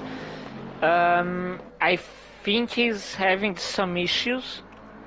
I think he's just using these hours maybe to do more tests, because every time a car came near him, he didn't defend. He just let the other car go. I don't think he will finish the race on track, but I don't think his purpose right now is attacking. I think he's doing his tests and trying to do the best that he can. And he's just being overtaken there by. I thought he was going to be overtaken by Johnny Waffle. Well, he is now, because he's hit the very same curb that he hit the previous lap. So if nothing else, he is consistent. So talking to people on comebacks, Vortex is on the back of Banana Man at the moment. So because I believe Chicken Paxo hasn't stopped yet, has he? No, Paxo hasn't stopped. Interestingly, Vortex's last lap time was sort of a 1:31. It strikes me that he's probably had maybe a slide or a spin somewhere, because he's been putting in solid 1:24s. Yeah, he must have had a bit of a moment there, but he's in potential to. What can he do? He'll get by Banana Man because he'll pit. De Silva's already pitted, so he might be able to catch him on track because De Silva's only about 12 seconds up the road from Vortex at the moment, and we know Vortex in that first part of the race had colossal pace, didn't he? Yeah, I mean he's still got colossal pace even now. He's just stuck behind Banana Man at the moment. Looked like he was going to make a move into the final corner, but thought better of it. Trying to go against that Mercedes coming out of the corners is not helping him either. He's going to have to make a real solid dive into this first turn. He's just too far back, he's not going to make it. But Vortex, imagine what he'd be like if he had a rig. Oh, for sure. And Chris. And Chris, yeah. Because Chris is doing it from a truck, I think he'll have trouble getting it into the truck. Yeah. But I think Ben has enough distance for a free pit. If he pits now, I think his plan worked. By staying on track, I think he gained enough distance to get a free pit Banana stop. Man's round. Banana Man's, sorry to cut across Jose. Banana Man at that corner that seems to be buying everybody tonight. He has just rotated, and that has let Vortex through. And it's also he's got to be careful when he comes on now as well. Yeah, he's got a bit of a run of cars there, hasn't he? Well, Denardi's more coming across Denardi. I'm pretty sure the leader of the race is not going to be happy if he comes out in front of him, but he's kept it away, so that's good. Yeah, that could be a bit emotional. Sorry, Jose, you were saying? Sure. I think Ben Chicken right now he can stop and still come ahead of De Silva. I think he gained enough distance on track to be able to do that, which is brilliantly done. Having worse tires and still managed to extend from 44 seconds to perhaps more than a minute, I think, or around 1 minute of difference. He can pit and he will come out in front of De Silva. Since De Silva pitted, Chicken is just pressing forward and looking really consistent after more than 1 hour and 10 minutes on those tires. So he's doing his race as well as Denardi. If it wasn't that issue, those issues at the beginning of the race, maybe both team, Denardi and Ben, would be at the front, comfortable, probably. Yeah. Just in Vortex catching up with a recovering Randy Flangepants, because Randy was just run a bit wide there, and Vortex was doing the flashy headlight thing that I thought Chicken Paxo had copyrighted. Yeah, De Silva was doing the same thing on the corkscrew. So Randy Flangepants unfortunately is seeing a lot of flashing headlights at the moment. Oh, and our little battle further down at the moment between Yorkshire Mika and Rusty GT is actually in the hands of Yorkshire Mika, because Yorkshire Mika is up in 8th, and he was up in 8th. I'm just trying to see where I could. He's. It's up at 8. Yeah.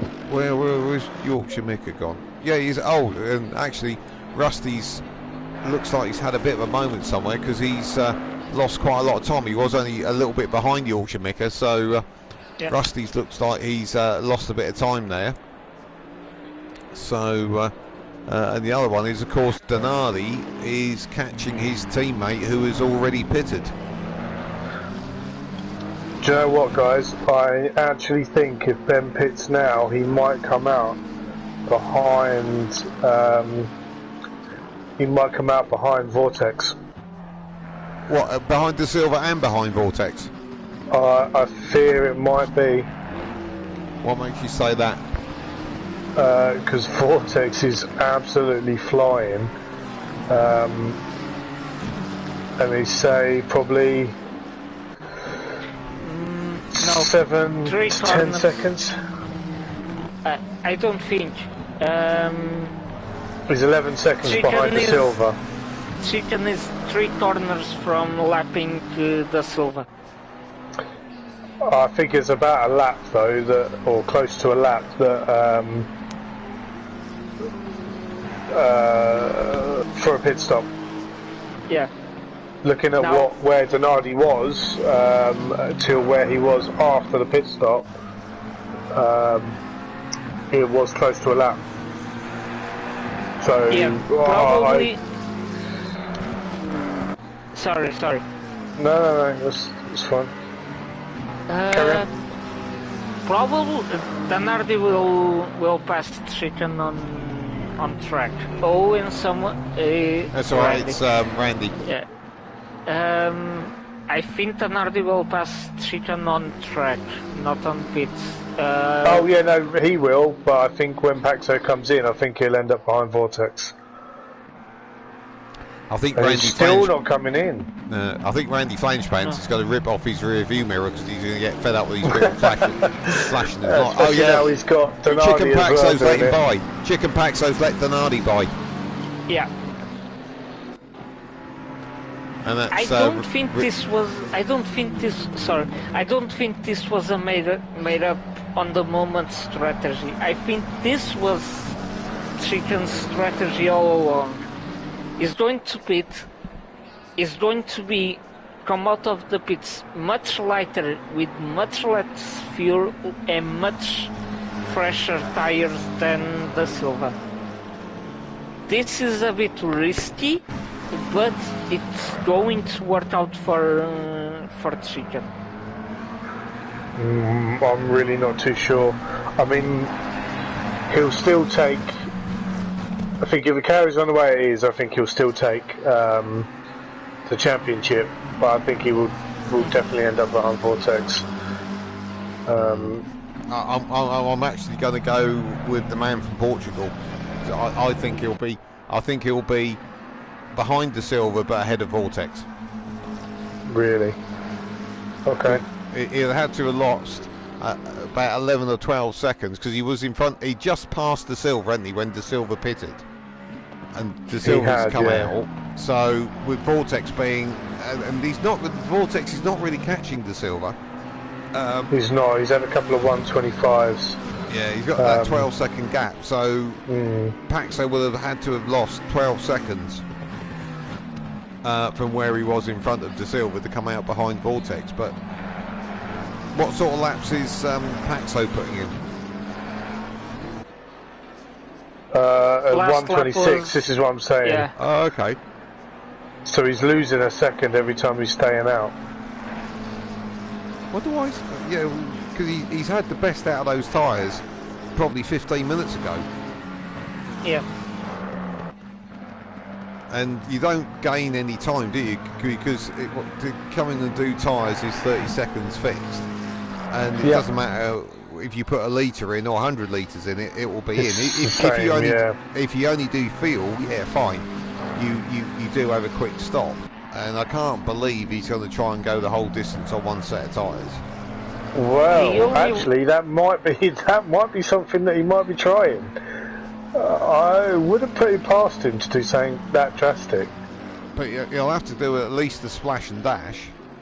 And it's not going to save. What's it going to save? If you put sort of 40 litres in to get yourself to the end, you're still going to be there for 10 or 12 seconds. So you're only saving sort of 15, 18 seconds.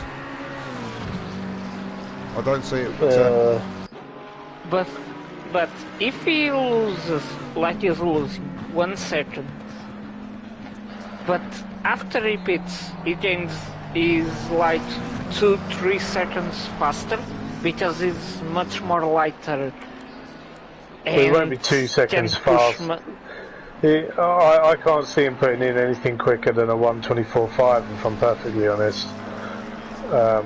The people around him are sort of 1:25. You got to think the track is now a lot cooler. Yeah. Than it was before. I mean, Donardi's putting in 1:24.4s. No, not taking away from Ben. He's a quick driver, but. And his last lap was 1:25.5. The silver 1:25.1. Yeah, and Vortex was a 1:25.1 as well. Yeah. Well, Tom Hacker's hopping into this conversation as well. He's saying he wondered if Ben's slow pace at the start was because his tank was absolutely brimmed. Oh, I think you might have a point there, Tom. I think you might have a point there. And if that's the case, then he'll be doing a quick splash and dash, and he'll try and keep on the same tyres. That's he did say he had a strategy in mind that he didn't actually elaborate on, so he could be trying something drastic here. Oh no, he's come in. He's in. After all that, we've missed it. Right. After all that discussion, he did something completely different. Yeah. Shows how little we know. But let's see. Let's see how short his right. So you've got De Silva coming through the last sector now. I think De Silva's definitely got it. Paxo's just moving now. I think you may be right. Silver's going to take him for sure. Vortex is going to be on his tail. He's going to be on his tail because you've got to remember Paxo's going to have to come out of around that corner. He can't just come onto. Yeah. There is Vortex. Yeah, Vortex. He's on just short. Be interested to see what the gap is when they get to the next timing line. 6-7 seconds it's got to be. Less than that, I think. But now comes the question. 6 seconds. Is just 5 seconds. Sorry. Oh. But Chicken has the car lighter and with fresher tires. Yeah, but they're cold. Right now they are cold, but in about 1-2 laps, he can start to attach and maybe can gain back those 5-6 seconds and be in a position of advantage towards the Silva. Jose, I don't think it'll be lighter because everyone's now carrying enough fuel to get to the end of the race. Yeah, I have a feeling everyone will be the same. Yeah. His tyres are going to be in better condition, I agree, but they're all going to weigh the same because they all need enough fuel to get to the end. Well, I think we're going to have to wait till next lap, have a look at all of their times and see roughly, where they could end up. Now, Vortex has actually got a pass Ben. It's no good in catching up. It does look like Paxo has pulled a bit of a lead. No, he hasn't.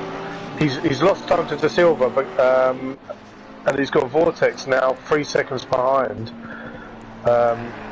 That's Rusty getting out of the way there.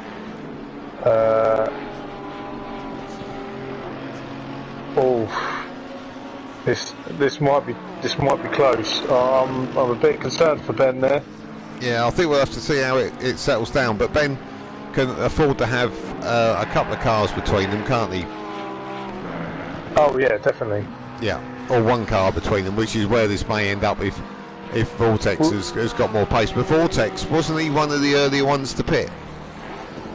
Yes. He was, yeah. So his tyres are going to be coming towards the end of their life, I would have said.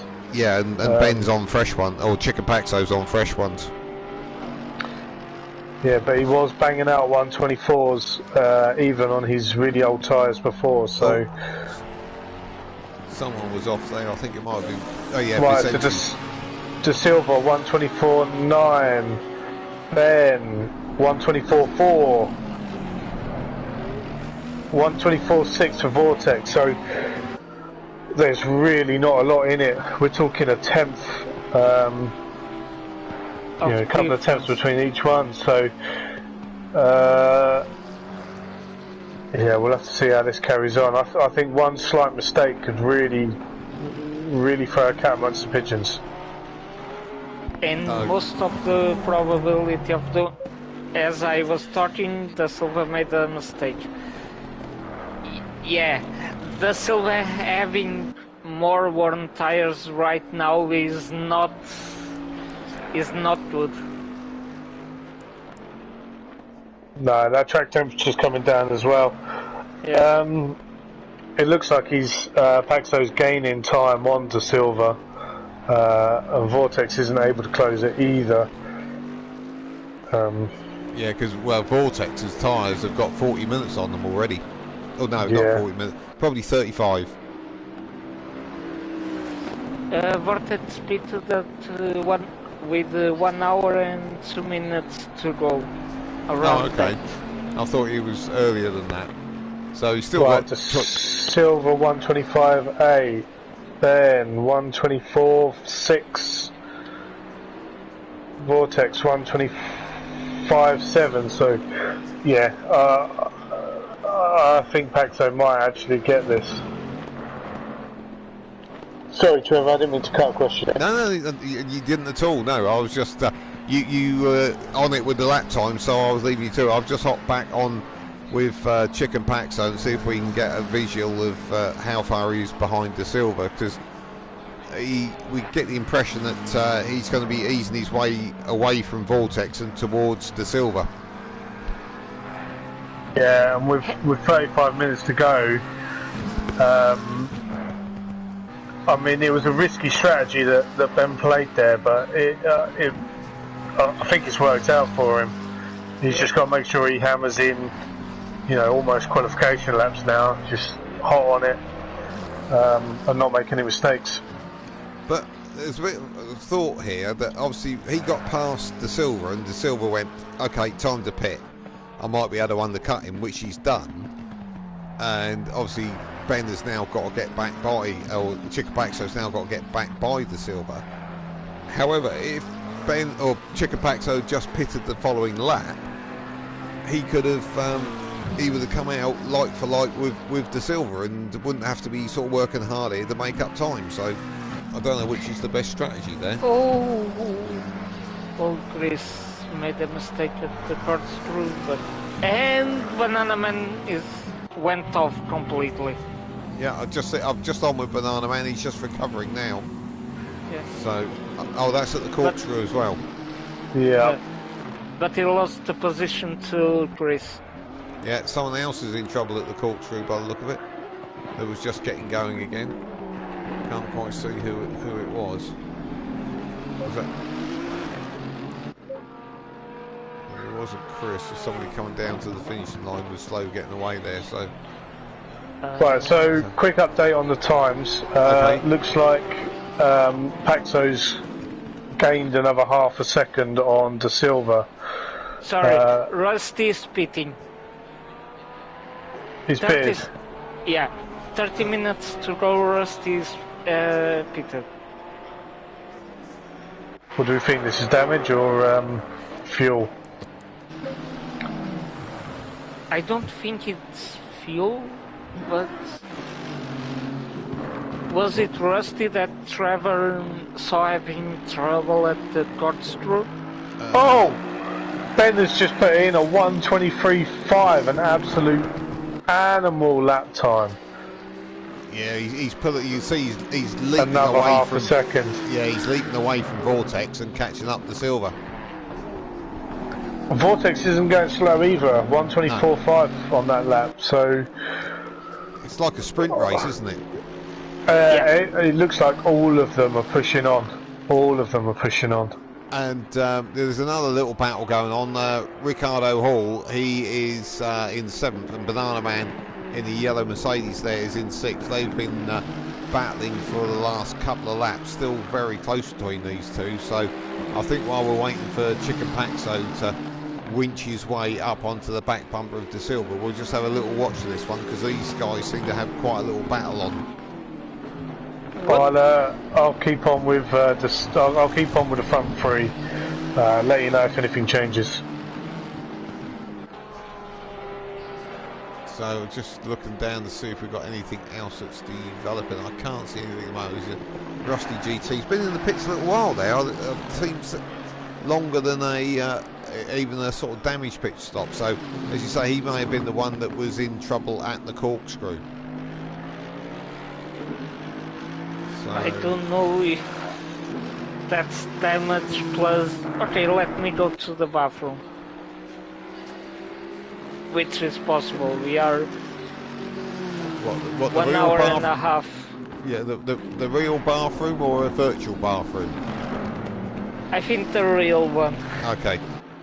It's 4 minutes now. You know the number. You know the number one rule. Yeah. Turn your microphone off. I was doing recording the other day, and we used sort of these wireless mics, and I was doing some sort of intros and outros, and then when we played it back, we got somebody making a cup of tea in the background. So yeah, you can have your moments with it. Talking about that, because you keep talking about your tea. I brought mine today, so your tea. Thanks for reminding. Yeah, thanks for reminding me. I'm trying to calm down on the old tea, because I drink way too much. I did go decaf, and you know, I just drunk just as much, and yeah, the caffeine's one bit of it, but I'm sure some of the rest of it ain't that great for you. So I'm trying to detox a little bit. Our teas are different. Mine is more to slow down, like prepare you to sleep. Yeah, well, I have my own business. We used to blow up kettles on a fairly regular. Whoa! Who was that going off? I think that was Banana Man, just gone off in front of Ricardo Hall. Yes. On the way back down to the pits. He had a big moment there, and I think he collected the wall, but the front of his car doesn't look too badly damaged, but yeah, he had quite a big off there, so that takes Ricard up to 6th, and Banana Man has just dropped down to 7th, so not a night Banana Man I will think we'll have great memories of, I'm afraid. One thing at least certain is that I don't think I told Ben before the race, this season for me was not to get points, was to get used to ACC. I had understandings Ricardo below me by 20 points. I don't think I could be in front of him right now. So yeah, but Ricardo is doing a pretty good race. Yeah, I think he's doing a fantastic race up in 6th place there. Doesn't look like he's had a lot of spins or contact or anything, so and he's the only one in the Nissan as well, isn't he, in the GTR? Yeah. And the other one we hadn't know, because we went up to 16. I know who. Oh, hello, Banana Man's off again at the same corner. He's really not enjoying that one. And I think he must, I don't know, damage, maybe something that might be affecting his car. Yeah, he's going to the pits. But somebody who's gone missing that we didn't notice was is Alex Powell in the Bentley. Oh yeah. Oh, yeah, We indeed. must have lost him a while back. So we dropped to 14. We lost Marge, and so because obviously we popped up to 16 after the start when who was it? Yorkshire Micker that ended up in the started from the pit lane, or somebody else did. Oh, Johnny Waffle started from the pit lane, didn't he? Yes. Was it Johnny Waffle? Yeah, he was the one that turned up late.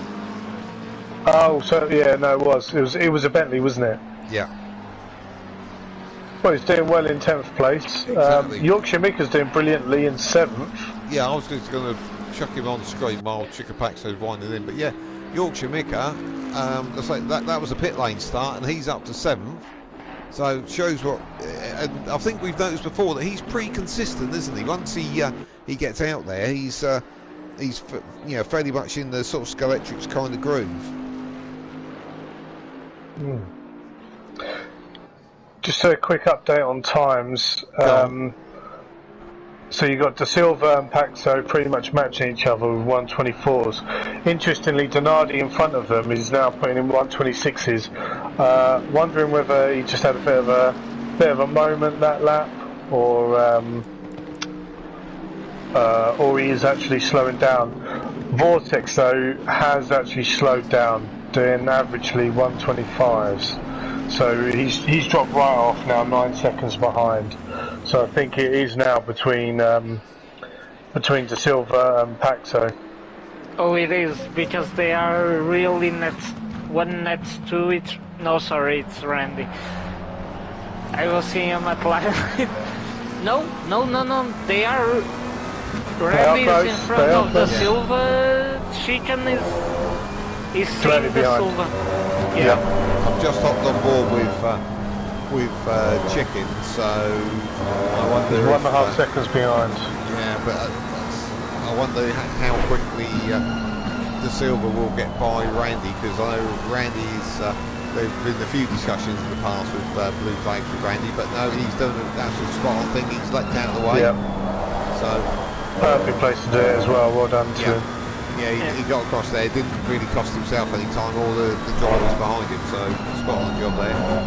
So, but as we're whizzing our way down the corkscrew, it's amazing how the car in front of you, the corkscrew, is only a few feet in front, but it drops over that crest and it just disappears. Oh yeah. It's like going down a cliff, isn't it? It is. And we're down to 1.2 now. So, see, your sensible pill from Chickapaxo is to just follow the car in front home, really, isn't it? It is, but like I said before, I think he's going to want to make the move on track as well. Both put in 124s. I mean, it's down to a second, 1.1 seconds now. He's definitely within reach. Yeah, he's getting really close now, isn't it? And we've got just 24 minutes to go, so plenty of time for this one still to play out. And it's great that apart from a couple of disconnections, the drivers have been with us from start to hopefully finish. Yeah. So, I'm just thinking here, if besides the point of the tires, Chicken has the better tires, surely. But is being comfortable around the track also another advantage for Chicken? Because either the Silva between pilot chat was being a bit low baller and say he wasn't comfortable around this track, that he wasn't feeling that confident despite he's in second. Might that be another point of decision? possibly. Well, I think we're going to start seeing moves now, guys. We're now under a second, so it's getting close to Paxo making a move. It's a repeat of the first half. Yeah, it is indeed. It is indeed. He's got 20 minutes to make that move. So it'll just be a case of where and when. I'm just having a look through to see anything else that might be developing, because there's a few drivers there that aren't too far apart. And if you look at 5th, 6th and 7th, it's showing +1 lap or +2 laps at the moment, but it will sort itself out in a minute. And like so, Ricardo Hall is just 8.5 seconds behind Chris V Dub, and Yorkshire Mick was about 15. So it sounds a lot, but one quick spin and you've lost the position. Yeah, one tiny off, and that's all it takes, especially on this track with all the gravel pits. You know, very easy to lose that time. Oh, very easy. So just having a look down. Anybody else who we've not spent a bit of time with? Well, DB Kung's making a bit of a comeback. He's there in 8th at the moment. Had that incident, so he was sort of fighting up a little bit further front, but it may come back to him a little bit. I'm trying to work out how far behind Yorkshire Micker he is. Well, he's about half a lap, so yeah, it would take an incident to Yorkshire's orange Bentley there for DB Kung to catch him, but you never know, you never know. Oh, Vicenti's gone to the pits again. There's still 20 minutes left. There's still a lot. I would be fighting. I would still be fighting, but thinking to myself, a lot can happen still. Someone might have issues. Someone might have a moment of distraction and go off hard. You'll never know. Yeah, I mean, it's not like this race hasn't had a few spins and a few offs already. Yeah. I mean, look at DB Kong, who was fighting for second at one point. Now back in 8th. You know, that's how far one bit of damage can really do for you. And yeah, especially that extra pit stop is just so painful, isn't it? Yeah, very much so. I mean, we're looking at almost over a minute in the pit lane. Now the four guys in front, are on the same lap, on lap 69. You can make your own throats there. Then from 5th until DB Kong, 68, Banana Man 67, Johnny Waffle 66. Then it starts going much more downhill. Randy with 65 laps, Vicent with 63, Rusty 61, and Banff with only 33 because, well... Yeah, he's parked there, isn't he? Yeah. Yeah. Yeah, he's definitely out of this one. I think some people like to stay in the server because sometimes when you come out it can cause a bit of a problem. No, it's good, and good on him as well for doing that. He'll probably come out with 10 or 3 minutes to go around and get a finish. You see, you pick your points up. Yeah, and it's worth doing. Definitely worth doing. And in my opinion, it's a proper way to have good sportsmanship against the other drivers as well. I don't find it fun when people behind me just start to give up and exit the room. I think pitting and okay, I'll just wait until the last lap, last 3 minutes and finish that way. I think it's preferable. See, my feeling with this, you know, unless you've got internet connection problems or something like that, I think you can always use it as a practice. Yeah. You know, you might as well pull in, make some setup changes, go out and give it a go. I mean, you're going to be out anyway.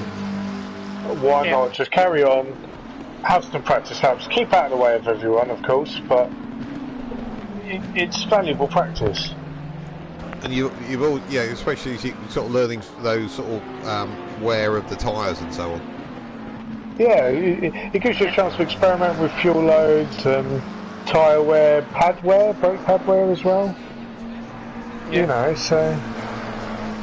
Well, as I mentioned before, I've never been a great one for too much in the setup department. I just drive the wheels off it and hope it's still running at the end. I mean, sometimes that's actually a better idea. Went off. It's actually a better idea to keep it with what the game suggests as a good setup rather than keep tweaking things. It's kind of the same in the karting world, actually. Sometimes the best setup is the ones that the manufacturers give you. Yeah, you're going to end up chasing the spiral otherwise, can't you? Exactly. Well, I'm going to have to go and do a Jose, so I'm going to leave it running on the Silver and Chicken Paxo. So you keep an eye on it, and I'll be back in a couple of minutes. So is that what we're calling it now, a Jose? Oh. I don't know if that was... Is that going to catch on? What do we think? Okay, I mean, I am a good sport about it, so all fine. I don't take any offense about it. No, but, I don't think you should. One case that I had, I was doing it was during the pandemic on GT Sport. I was doing a 24-hour stint. It was an endurance race of 24 hours in favor of people with dementia. Okay. And I had a pit work, like, and I didn't knew how to solve that bug. So every time I tried to pit, the game wouldn't let me. It went around that about 1 hour until we found a solution. Oh, really? Of like doing one lap on the North Schleife 24 hours without fuel. I forgot to mention that part. I had no fuel run out, but on Gran Turismo you go like 80 kilometers an hour. Yeah, and yeah. you can it's keep like a limp going. mode, isn't it? Yeah. Yeah, but now imagine on the North Schleife 24 hours, which normally take around 8 minutes to do a lap. Now imagine just going 80. And at no moment I gave up. At no moment I decided, you know what?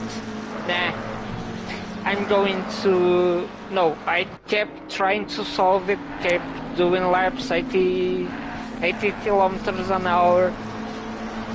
I mean, because I just thought, if I were on the other side, what I did is what I would like the other to do. Yeah. Oh no, I totally agree.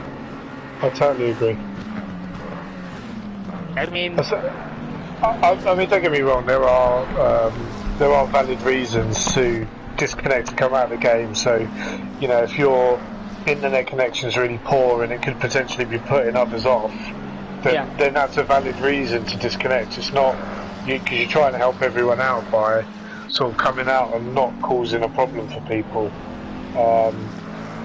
But yeah, just staying in the server and just so you don't cause any problems, I think is a good idea for sure. So, or trying to do like George did, and he disconnected, he joined back, and kept on racing until he disconnected again. Yeah. I'm back.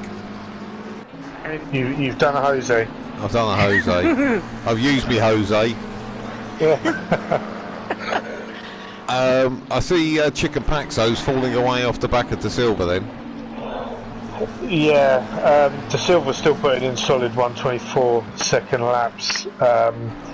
I wonder whether it's got to the point where Ben's now decided I'm going to hold back here because I'm not going to be able to make the overtake cleanly. Oh, interestingly, they're coming in on someone who's actually spun. So, it's Ricardo. So they've gone for it. So yeah, but okay. Ricardo was catching. Yeah, I can see he's just recovering now. But Ricardo he was catching Yorkshire Mika, wasn't he? Yeah. Yorkshire Mika, our pit lane starter, very much worth a shout out there. Well, what happened to Vortex? But just before the last lap of Ben Chicken was 124.9. The Silva 124.9. Now 124.59. Yeah. 124.9 as well. So they are that close. They are timing the laps that close. Yeah, but what happened to Vortex? I didn't see. Did he have a spin? Really, because he's dropped back. He's 18 seconds behind Chris V Dub. Yeah, probably. I leave Ricardo you two alone. I leave you two alone for 5 minutes.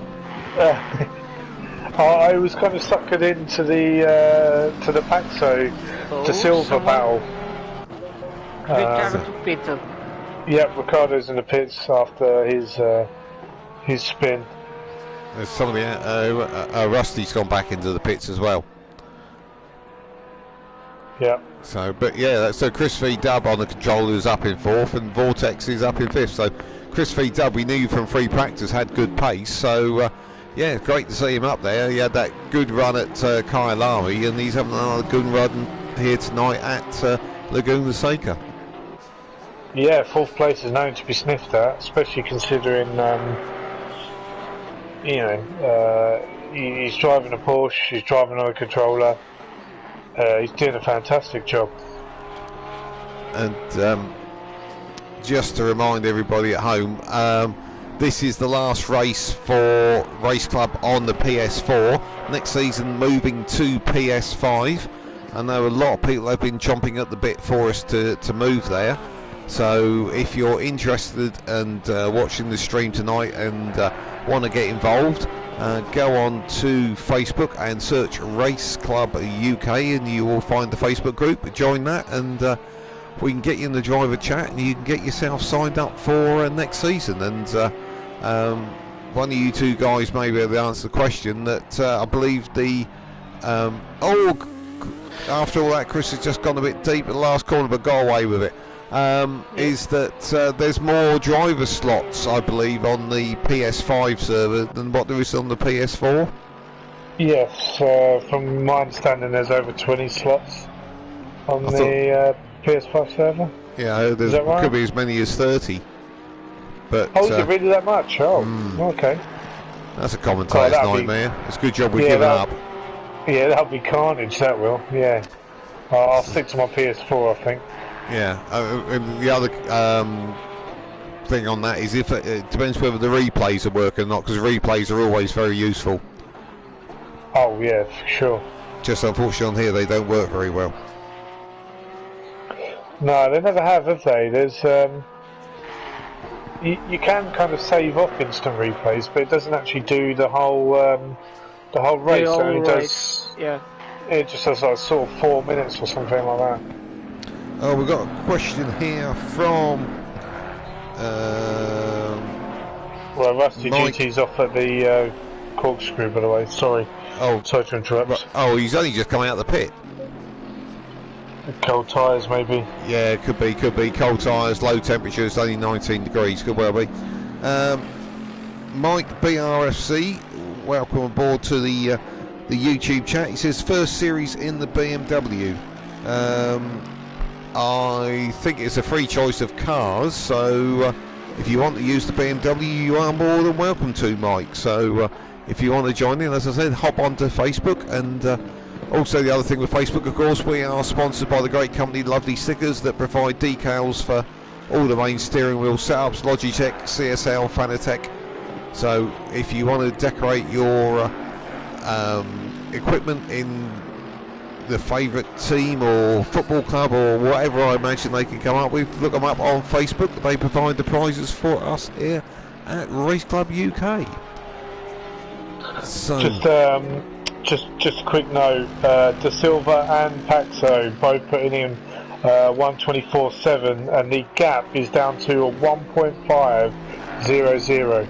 Absolutely bang on 1.5 seconds. And they're in traffic a little bit. Yeah, DB Kung, who was actually battling for second place, is now causing Paxo a whole world of problems. I was going to say, he passed now. He wasn't exactly jumping out of the way for him there, was he? So that gave De Silva a little bit of a chance to scamper away. Yeah, I think that's caused Paxo. He's going to be sort of half a second behind, I would have thought. He's come up nearly 2 seconds now from 1.5. So yeah, we've only got probably 5 laps or 4 laps remaining. Because Donardi so far up the road. Where is Donardi? Yeah, Donardi's halfway around the next lap. yeah. So should we do a quick rundown of drivers? We'll leave Banff because he obviously pulled out a little bit earlier, but I was going to hop on with Rusty GT. He was up there at the start, wasn't he? Having a bit of a battle with people, but then had that quite a big moment right in front of Chicken Paxo and put it in the wall, and his race just seems to have fallen off a bit of a cliff since then, really. Yeah, he's not really had the recovery drive that you'd like to hope that he would have, which is a bit of a shame because he's not a bad little driver. No, he's definitely up there with pace, and just in front of him in 12th is Vicente, and I haven't seen too much of him tonight. I don't know if you two guys have seen much of him. He's been down there sort of around about sort of 10th, 11th area. Not really seen a lot of him other than sort of when the blue flags have come out, but yeah, bit of a shame really. He had an hard time. He spent a lot of time on the pits as well, dressed like Rusty, and he's just had a spin as well, right on cue on camera. On that, that second corner. It's an hard time, but you need to keep going. And gladly, he keeps going. So he does. Yeah, so, well done to him. Up in 11th is Randy Flangepence, teammate of Chris VW, who's currently in 4th. And Randy, just on cue, is taking the rallycross route on the last corner. I know he's experimenting with some of his equipment, so he's and he's off again. And he's having quite a big moment and just slammed it in the wall as they head towards the first corner, coming back on the track just in front of DB Kung there, I think. So he's not having the best of evenings there, but I think he's experimenting with some of his kit, so that's maybe what it's down to.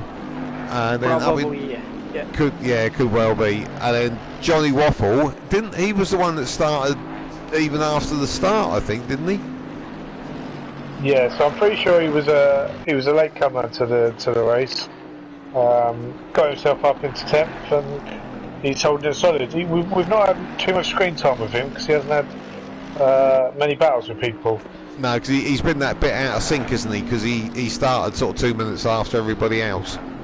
Yeah. So DB Kung, he was up there fighting to start with, wasn't he? But he's had a couple of off-track incidents, and that's rather spoilt his race, hasn't it? Yeah, I wonder if after that first run he started driving angry, and therefore he's not really been able to bring it back. I mean, last lap time was a 1:33, so another off somewhere in that lap. He's not having the best of races. No, he'll be happy when that clock clicks down to 0. And Ricardo Hall, he's had a couple of moments as well, hasn't he? He hasn't really, memory, punched through too far up there. Someone just coming back on track there. I think that was Rusty GT. He's been sort of up and around that sort of 5th, 6th, 7th, 8th area, but we have seen him a little bit higher than that, haven't we? Yeah, I think we on have the done. last part. I think on the last part of the race, yeah. He was on that group of 7 drivers at the start of the race, but I think since the night came that it started to drop a bit. Sorry. Yeah, no, that's fine. We were having to whiz through because we only got a couple of minutes before the end of the race, and then Banana Man 3000. He would normally expect him to be a little bit further up, wouldn't you? But he's there in 7th. Oh, go on. He's actually putting in some fairly decent times. Strong 125s, and they're consistent as well. So Yeah. he's not doing too bad. I'm surprised he is where he is, if I'm honest. Yeah, I think he's had a couple of off-road moments, which is probably cost him a little bit, isn't he? Because he was in that battle, sort of 4th, 5th, 6th area for a while. He was following Chicken Paxo for a while as well. Yeah, wasn't he was. He was right on his gearbox. Yeah. And then Yorkshire Miko, he possibly be my driver of the night, Mr. Consistent. Started from the pit lane, finishes 6th. Yeah, I think hats off to the guy. He's done really well considering where he started. Leaders on final lap. Yeah, what else to say? Well, they're in an awful lot there, really. And then Vortex, he incredible pace, but then picked up that penalty, didn't he? And it hasn't really gone right since then. No, that stop and go really has cost him. He's been on pace all night. It's only after that sort of last, I don't know, 20-30 minutes that he slowly started to drift off pace. I mean, he's just coming across the line now with 124.9, so I'd say he's still on pace. Yeah, but he's got by Chris V Dub, because Chris V Dub has gone to the pits. I imagine he's run out of fuel. I have a feeling he's run out of fuel. Yeah, and he's off again. No. He started. And Yorkshire Mika has gone from pit lane to 5th. So a bit of a nightmare there for Chris V Dub. So Vortex up to 4th, and then Chicken Paxo, our de facto championship winner, is right on the tail of De Silva. Look at this. That was nerve-wracking. These two have been battling all evening. Last lap. Yeah, last corner, I think. Yeah. Donardi's just going across the line now. So Donardi has finished. Finished the race. So I'll go back to Chicken Paxo and De Silva, because they are quite a way round the track. Yeah, this is going to be an absolute battle now. I think Ben's going to really go for it. And he's going for it up into the corkscrew as well. No. Excellent defended. Yeah. Sorry, Trevor. No, don't apologise at all. It was just that Chicken Paxo was always going to be on the wrong side there to try and ever get that move done, wasn't he? Yeah, he was, and he keeps on going for the same move. I have a feeling he's trying to outbrake De Silva and try and get on that inside line for the next turn. But yeah, that's a big ask. Hats off to De Silva. So that's defended for the last 20 minutes. Yep. What a brilliant drive. So that's De Silva in 2nd, Chicken Paxo in 3rd. They finished. Chris V Dub, so painful. That last lap pit stop has dropped him from 4th down to 6th, but still a good drive there. And Banana Man as well, he comes across the line in 7th. So we're just waiting for DB Kung. He's just coming up to the everyone's finish line. doing donuts. I don't know if you want to understand, but and Randy Flamespan's last, we just whizzed down to that. Yeah, here we go.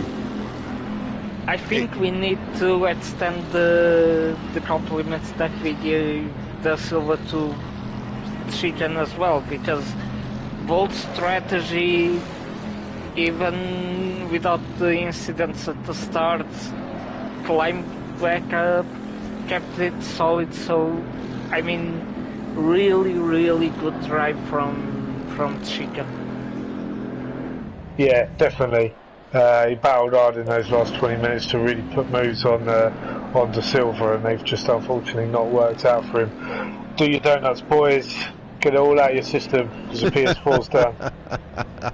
Yeah, so that's the end. So our champion for this season is joining us right now, who is Chicken Paxo, aka Ben.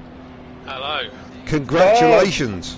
Thank you very much. I made that hard work, didn't I? Oh, that was exactly what I was going to say, Ben. How in the world are you doing? I'm knackered after that. That was brilliant, though. That was so I am not surprised. What a quality drive. I will say this though, Ben. How many times do you have to try and make that move on the outside of the corkscrew and not make it stick? What were you thinking? I thought it might work this time. Especially on that last lap, I thought this is either going to get messy or he's going to make this a masterclass move. I had the run on him out the corner, and I thought, do you know what? Let's go for it. And we touched, but it was nothing in it. It was just, he's such a good driver. Pedro is brilliant, absolutely brilliant. So I love racing with him. Yeah, no, fantastic. Well, one question I've got: the idea for the strategy. Yeah. Were you always going to go that late? Yes. Yeah, I literally broomed it as much as I could, knowing that temperature was going to drop and tyre pressures at the end were going to be essential. I think I finished my tyre pressures were just below optimum on the last couple of laps. Although because of the, as Trevor refers to the spinny things, I've now got zero pressure in one of my rear tyres because I popped it. So, yeah. Is that for donuts, is it? Yeah, absolutely. Everyone loves a bit of donuts. But, no, it's... I always planned on going that late just to make it work. Pleased I had a touch with De Silva on the first lap going into the left-hander up the hill. You did touch, right? Yeah, just touched ever so slightly. That's what set me straight on. He braked a little bit earlier than I was expecting. So luckily he did any major damage to him. And speak of the devil, he's just joined us as well, I think. Right. Ben, if we call this one short and we'll go to De Silva. Yeah, go for it. So, De Silva, are you there? Can you hear me? Does someone want to check the stream? I'm working on it. But he needs to talk first. Oh yeah, good.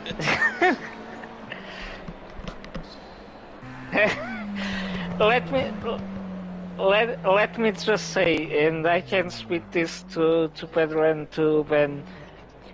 Great, amazing race to you both. Great, amazing race to Ben, and bold strategy.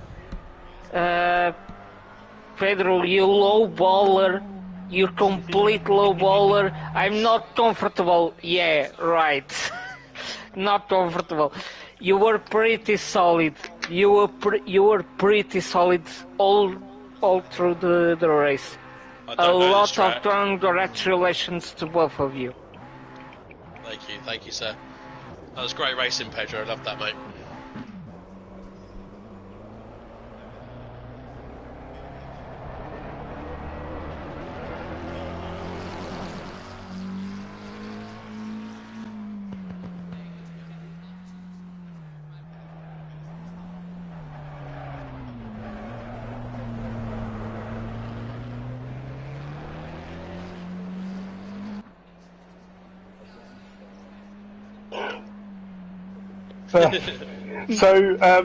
Quick question. What was the feeling after you come out of the pits? You saw Ben carry on going round, and then he come in, and he's actually come out, I think 5 or 6 seconds after you crossed the line.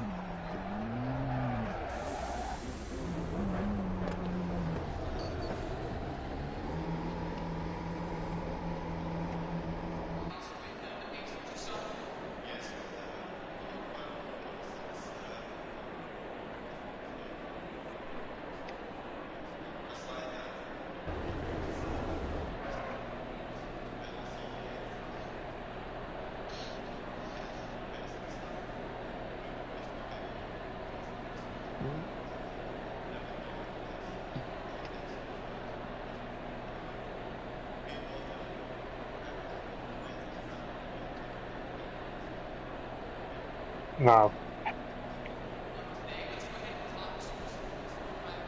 So,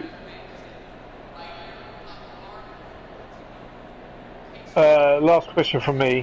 What was the corner you felt that you had to defend the most from Ben?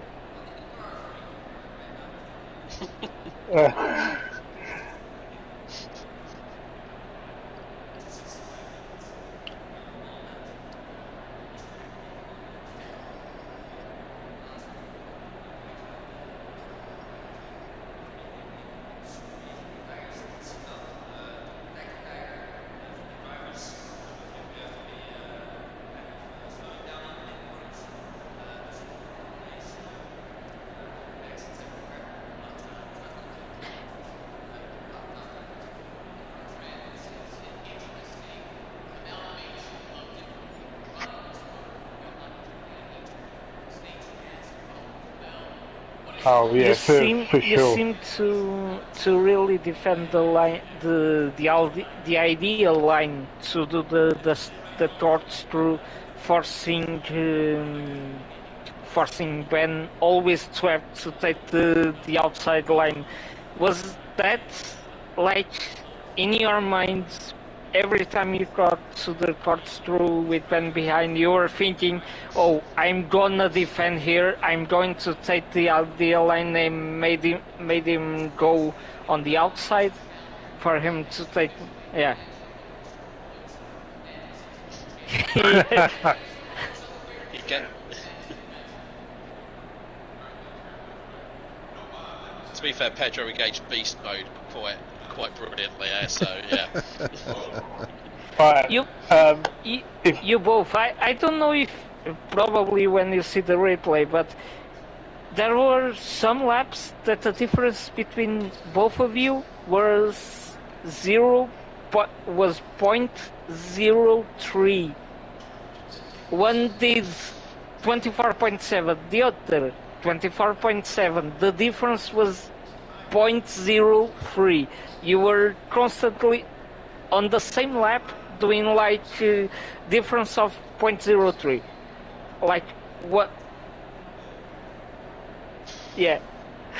I think it just sums up how good the whole group is as well. Though we've done 84 laps of here. We've got the top and second place of the championship, 0.3 of a second after 84 laps, and I think I worked it out to be 16 other races the other day as well. Absolutely incredible. What a turnout we had again as well, and thanks to you three as well for doing the comms for us. Absolutely makes the evenings. No problem at all. With a long race like that, I couldn't have done it without these two other guys. Thank you. Should we move on to the next driver? And I think we have to give out to Donardi, who, as always, performed pretty much flawlessly the whole race. Well, he had it easy, didn't he? He just had it easy, really. Let's not take it away from him. How you did, Dan? Good, thanks. Knackered, but you have to make it easy for yourself. So you have to work hard to make it easy for yourself. You have to make it, you have to work hard to make it look easy, yeah. Yeah. Quite a few mistakes, actually. That was a really, really hard race. I think one of the hardest ones we've done in terms of the enduro races. Really hard. If you don't get a break, there's no long straights to have a breather. No, for sure. Sort of strategy going in, did you ever think, I need to adjust what I'm doing to ensure Ben gets a decent position, or were you literally just, this is my own race, I'm doing what I'm doing? This is my own race. I had to win it, and then hope everyone had a terrible race to have any chance of the championship. So I did not care about anyone else's race. That's teamwork for you guys. Teamwork. Teamwork makes the dream work. I told him. I did tell Ben that that's what my plan was. I was going to drive off. Did you share setup tips at all? A little bit, but we have quite different driving styles, so we just go our own way, really. So you're smooth, he's erratic. Is that? I drive like I've got Parkinson's. I think it's probably the easiest way to describe it. Well, the easiest way to describe it is, even if we have a similar setup, I think it was at Bathurst. Ben had his brake bias at 59% and mine was at 50. So that's how differently we get around the circuit. Right. A few seasons ago, we drove a Honda. We went completely opposite directions. I think Dan was very level and flat. Mine was very rakish, and we were like 0.1 of a second apart in qualifying. So yeah. We try and problem if we have like a problem with something, we try and like work together to problem solve. But it's hard. Yeah, you just got to set up your own car. Right. So, well, congratulations. I think we'll cut it. Yeah. We'll cut it there because we've got another like 20 people to get through. So I'm quite cautious of time at the moment. That's all right. Just say you don't want to talk to me. That's fine. Well, no. do you know what it is? Do you know what it is, Dan? We barely saw any of you on screen because you were so far in front. There's just I don't know what else to ask you. Okay. What's it like driving around on your own? Was it lonely out there? You know, those are the kind of questions that come to mind. So, well, congratulations, Jordan actually gave it a really good go until he made his error with the pits with the pits, and he got the stop and go penalty because it was yo-yoing between like 3 seconds and about 8 seconds, and the Porsche was really coming into its own, and I was really having to work hard to keep my lap times consistent because my tyres were graining and stuff, and he did really well in that first half of the race, definitely. We did wonder if you'd eased. I wondered if you'd eased off to just manage the gap.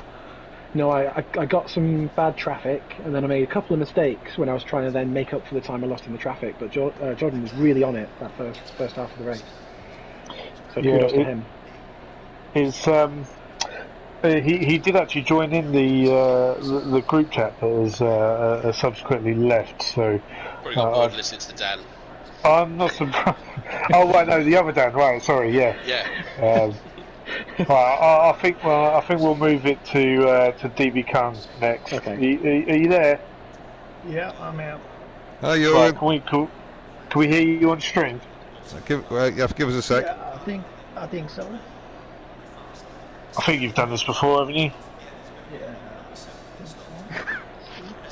Yeah, we can hear you. Right, okay, we'll start with the questions. Talk us through the mistake. Which one? Good question. I think the first one, which so I think it was the third corner. Yeah, when I passed the Silva. I tried to get a gap, and I overshot the third corner, I think. Yeah. So what did you hit the sausage curve and then it just spin or? I hit the gas too soon. Oh, okay. Oh, fair enough. I spun around. I'm assuming lots of damage, and that's what put you where you were as you come out of the pits. Obviously, you get a bit of a penalty for warping straight to the pits as well.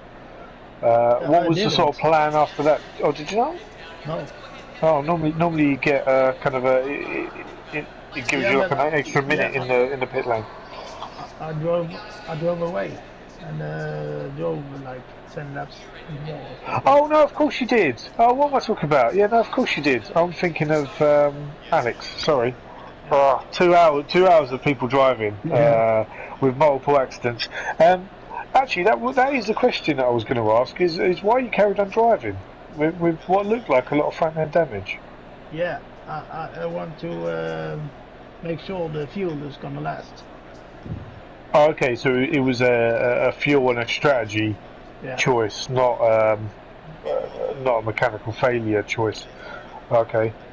Did you change your strategy? I was damaged, but I have to wait for the second stint to last on fuel.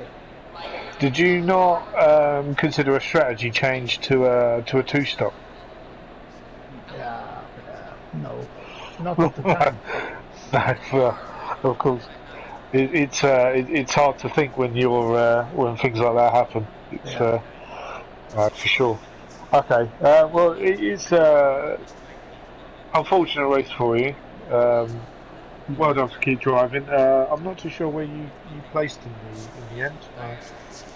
Ninth. Is it ninth? Okay, so you've not done too bad to recover. Anyone else got any questions before we duck to the next? No, I think you all covered it there, because it was, yeah, you were up there at the beginning, and then unfortunately it just sort of slipped away from you a little bit, didn't it? Yeah. Yeah, it was a shame. Yeah, there's always next time. Yeah, but probably not in a Mercedes. You were still going really strong nonetheless. So don't forget that. The only thing that you need is consistency. Yeah, and not like Mercedes. keeping that level for the whole 2 hours. Yeah. Do you have a car choice in mind for the next season? Not at the moment. No, not one you prefer. Just definitely not the Mercedes. I totally understand. Yeah, I don't know which one I'm gonna say first. I had a Ferrari last season. That went well for me. Maybe a jump back to that team then. I think. Maybe, or something else. You could never discount Jorgen with anything though. He's so blinking fast. You look at some of the pole positions. Not for sure, yeah. Everyone's done some decent laps, and then it's like, oh, where's that? Where did he find that time from? And yeah, he suddenly sat there in pole position. Like, right, okay, fair enough. Kept that I'll quiet. second that too. Jorgen is incredibly fast. He just needs to remind himself that he is.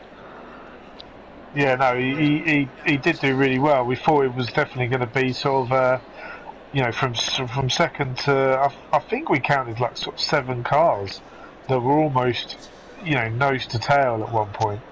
Yes. With you leading the pack, so we did wonder how long that was going to last. You were doing really, really well. It's such a shame to see that accident. I think if you watch the replay back, you see a 3-man sigh from all of us going, oh no, because it really was a shame. Yeah. Okay. Well, it's nice to talk to you. I'm done. So thank you very much for talking to us, Jorgen. Thank you. You're doing great with the comms. Oh, thank you very much. Right. I think the next one. I think we're either going to go Yorkshire Micker or Banana Man.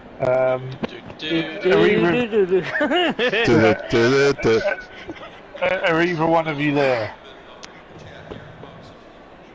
Yorkshire Micker's here. Oh, right.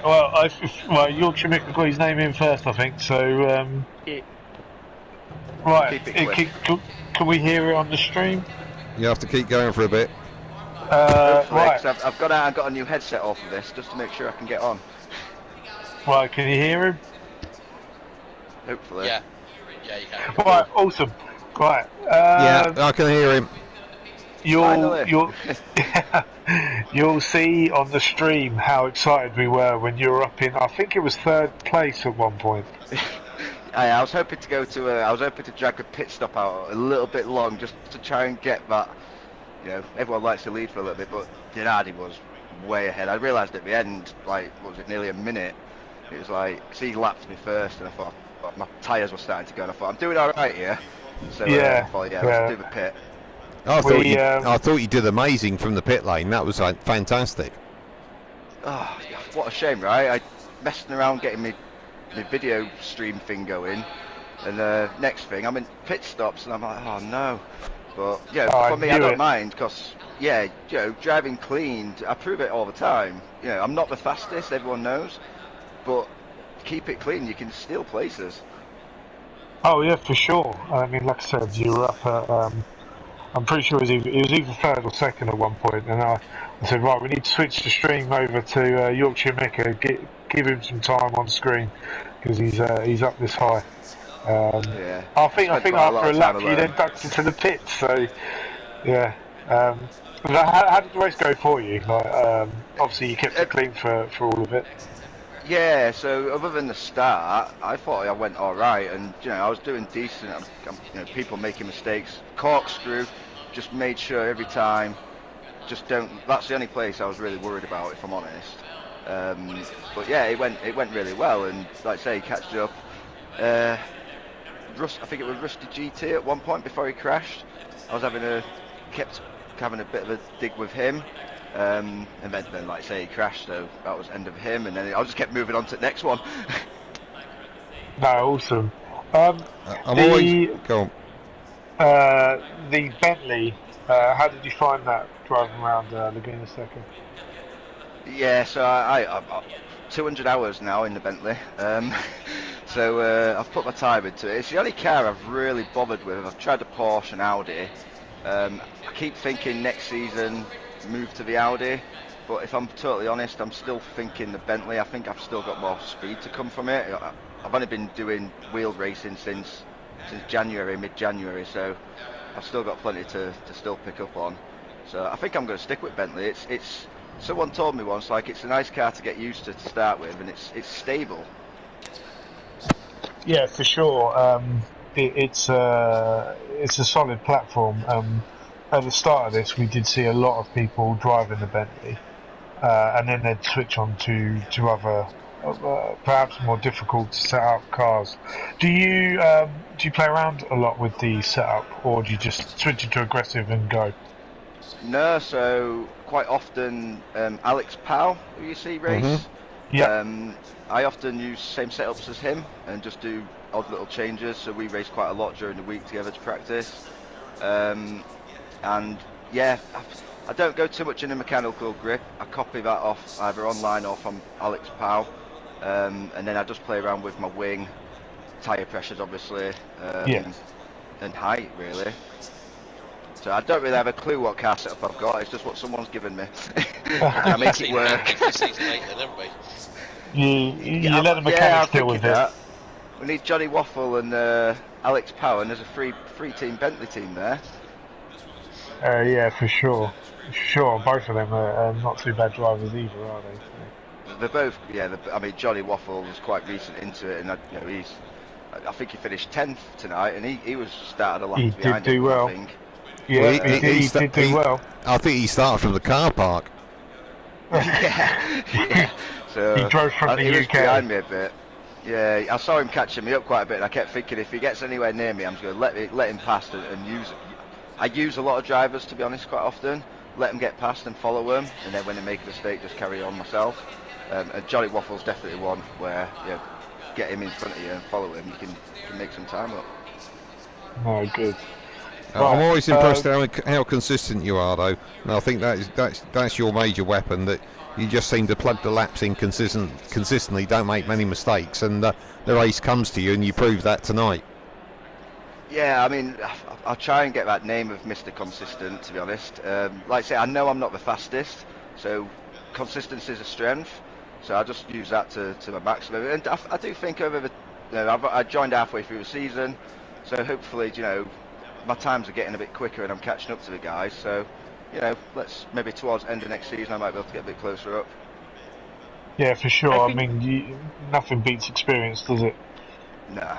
More seat time. You went from last to fifth. I think you have all the reasons to be proud today, even if, like me, it's your first season. I think it's an amazing result to start from the pits, climbing, taking advantage of others' mistakes. Like, it's a solid race, and you need to be proud of yourself for that. It's a long time, 2 hours is, if I'm honest. It's the first time I've done a 2-hour race. Started to ache towards the end, but yeah, I thoroughly enjoyed it. Like, it's always fun. I mean, I'm often in the mid-pack, and it's where all the fun happens, in my opinion. That's where your battles go on. You got your guys at the front, but Denardi a minute ahead must get a bit boring, right? But yeah, the mid-pack had constantly some kind of fight going on, except the Sylvan Chicken and Vortex also fighting. But I mean, I think De Silva and Chicken Paxo at the end, they both lapped me, and I was following them a bit, and corkscrew covered. I could see Chicken Paxo going for him on the inside. I don't think the move happened from the results, but it was quite interesting to watch that. it was definitely No. interesting from our side of things as well. Watching those kind of moves um, try and happen, but right, I think we need to move on because I'm a Yeah. bit cautious on time. So congratulations on your fifth place and on the points. Cheers, I'll guys, and look forward to seeing you in the great to future. speak. Yeah, great Yeah, result it's there. been Well great. done. Thanks a Fantastic, lot. well done. Cheers. Bye bye. Bye. Alright, See Banana ya. Man, are you there? Evening, chaps. How's it Evening, going? chaps. Very well, thank you. I'm also conscious of time, but wanted to just thank you guys in the Combox for your efforts over the season. Always enjoyable to listen to. So. Well, thank you very much. Okay. You were very much on pace with the front runners today. Yeah. What do you think let you down today? Just made a few mistakes. It's funny that I had that Mercedes all season, and I've never truly gelled with it. Occasionally you'd get the odd lap where everything just sort of came together, but look at his phase of just losing the back end. I was running max wing tonight, and yeah, just had the rear go on us too many times and damage. Yeah, Kinda it ruined seemed to yeah. be the same for DB Kung as well. These kind of tail happy Yeah. moments. But like I said, both of you are on pace with the kind of front pack. So like I said, we thought it was going to be a train of sort of 7 cars, and everyone sort of like, you know, had their little moments. And I think actually everyone had at least one moment today. Even Donardi admitted. I think he had a couple of mistakes. You know, they all happened in the same sort of, that latter part of the lap. The Porsches were rapid through that section. There was, the work was pretty quick. The first, probably first 2/3 of the lap, but that last third, that's where every mistake seemed to happen in there. And unfortunately, it's a pretty short trip to a wall at this place. So Yeah. I tell you what, coming out of that last corner, on board with a Porsche, with a Mercedes in front, the Mercedes gapped it easily every time. Yeah. It was amazing the amount of punch that Mercedes has got coming out of the corners, which might actually explain why you're getting a lot of tail happy moments. But yeah. Even up in the traction control, just being cautious as we were going through, because it was a long race, and we just upped it higher than we'd normally, but even then still managed to get it going. But yeah, we'll probably make a change, I think. Did you manage to get your tyre strategy all sorted out for the race, or did you find that you'd made a mistake in the second stint? I think I probably overpressured them at the start of the second stint. I think I was again just worried about temperatures, and I probably went too far the other way. At one point, I was about 28.6, 7, I think, at the rears, which isn't going to help with the tail happiness, is it? But, no. Had you done a lot of testing during the week? No, I've not had a chance. It's just been so busy with work and what have you. So I literally jumped on at about 7:15, 7:30 tonight. Stuck it on single player hot lap mode and just tried to make a few tweaks before I even joined the server. Well, I'll tell you what. For someone who hasn't done a lot of practice during the week, you were putting in blind in lap times. There was the occasional one that were worth shouting about. Well, you got to put in the range, haven't you? Yeah, exactly. So it's yeah. You got some airtime on the stream, so that's something for you to watch back, I'm sure. Oh well, much appreciated, chaps. All your efforts. I mean, 2 hours of commentating on us lot. Contender drivers, yeah. To be honest, it actually flew by. There seemed to be constant action from all of you tonight. Some quality moves, quality battles, a few odd mistakes here and there that we sort of picked up on and tried to move past quickly. Yeah, no, it was a fantastic race it's, at least from me anyway. Yeah, that was Yeah, good. it was. If one of us hasn't got something to say, one of the others has. Yes, yeah, and shout out to Hoseby as well. Do you know I've gone all evening and not done it. You know, you did that. You used that route. Used that route to use, but I'm okay with it.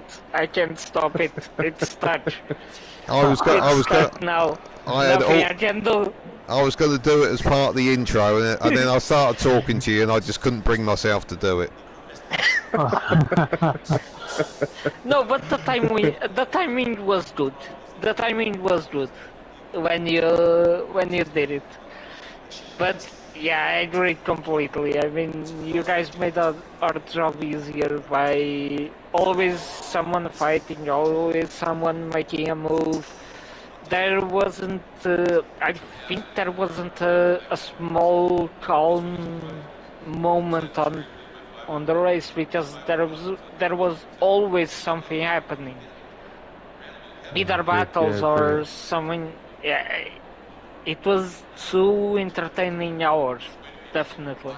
Just imagine what it would be like to commentate on PS5 with larger grids. Oh, just saying, you know. Well, if you want to buy us all a PS5, I would. I'll gladly come back. You cracked up a bit then, Dan. Sorry, I didn't hear you. That's probably because I'm on PS4. That's why. Have we run out of drivers to talk to? No, right. So we got one guy who's being very, very patient. I want to go to bed.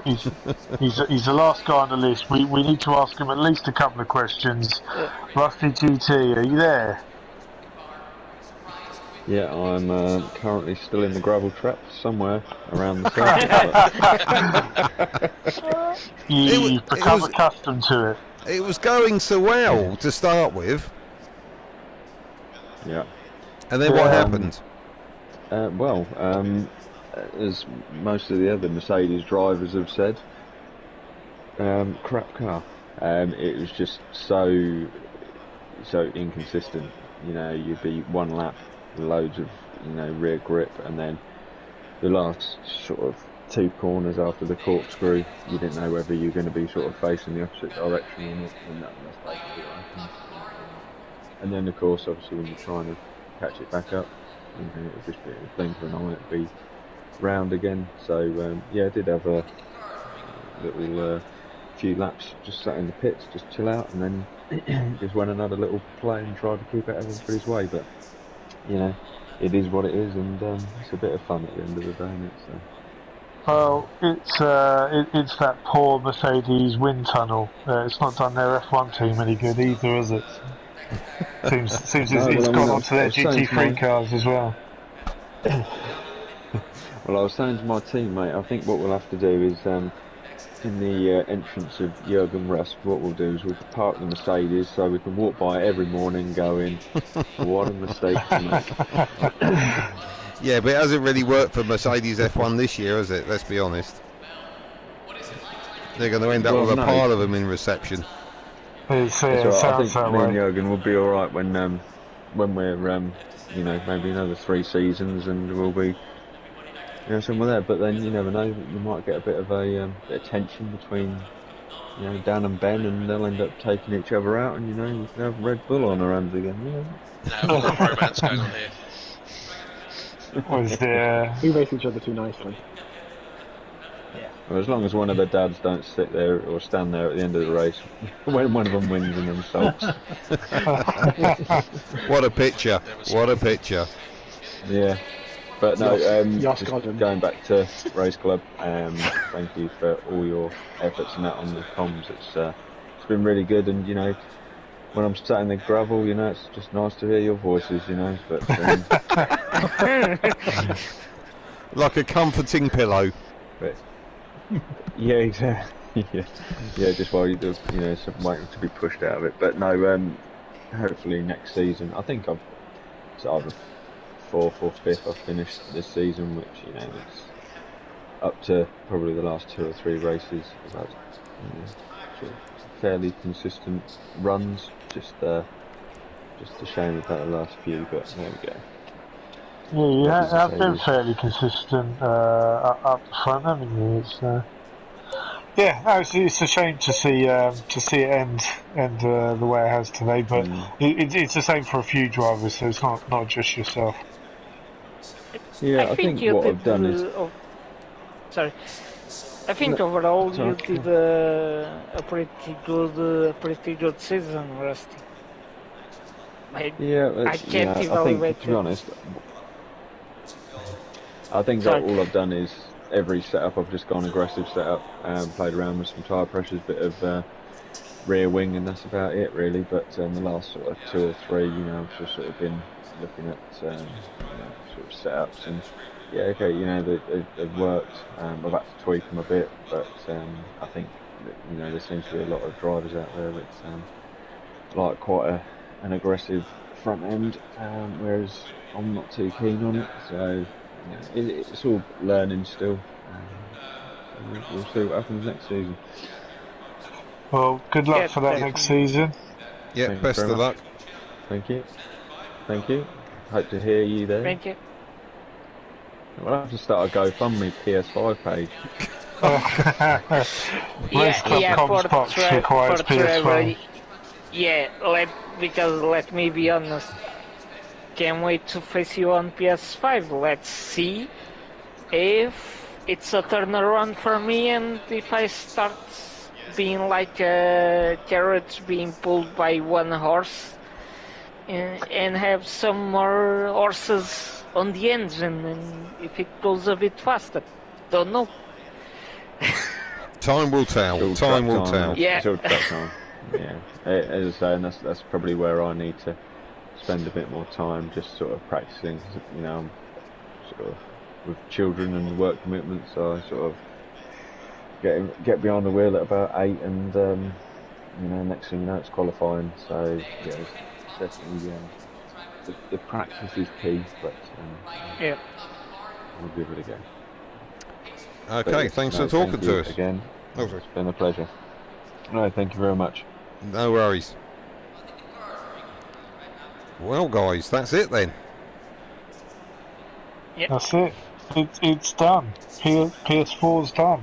Move on to PS5. Race Club moves onwards and upwards. And as I've said, anybody who has hung in for all these interviews, if you want to get involved, Facebook, Race Club UK, join the group, and you can find out about it all on there. So, gentlemen, it's been an absolute pleasure to do this with you guys, and maybe, you never know, our paths may cross again in the future, but no, it's been great working alongside the pair of you. Well, thank you very much. It's been a roller coaster. We've had some ups and downs, some toilet breaks. It's been fantastic. I enjoyed it. It has. And yeah, thank you, Bill, and thank you too, Jose. My pleasure. No problem. I can't say any more else than that. It's really been a pleasure, a grateful experience, and I don't see myself doing the commentaries 2 hours alone. So, yeah. No, definitely not. No worries. Well, I hope everybody at home has enjoyed that, and we will hopefully catch you again soon, someplace, somewhere. See ya.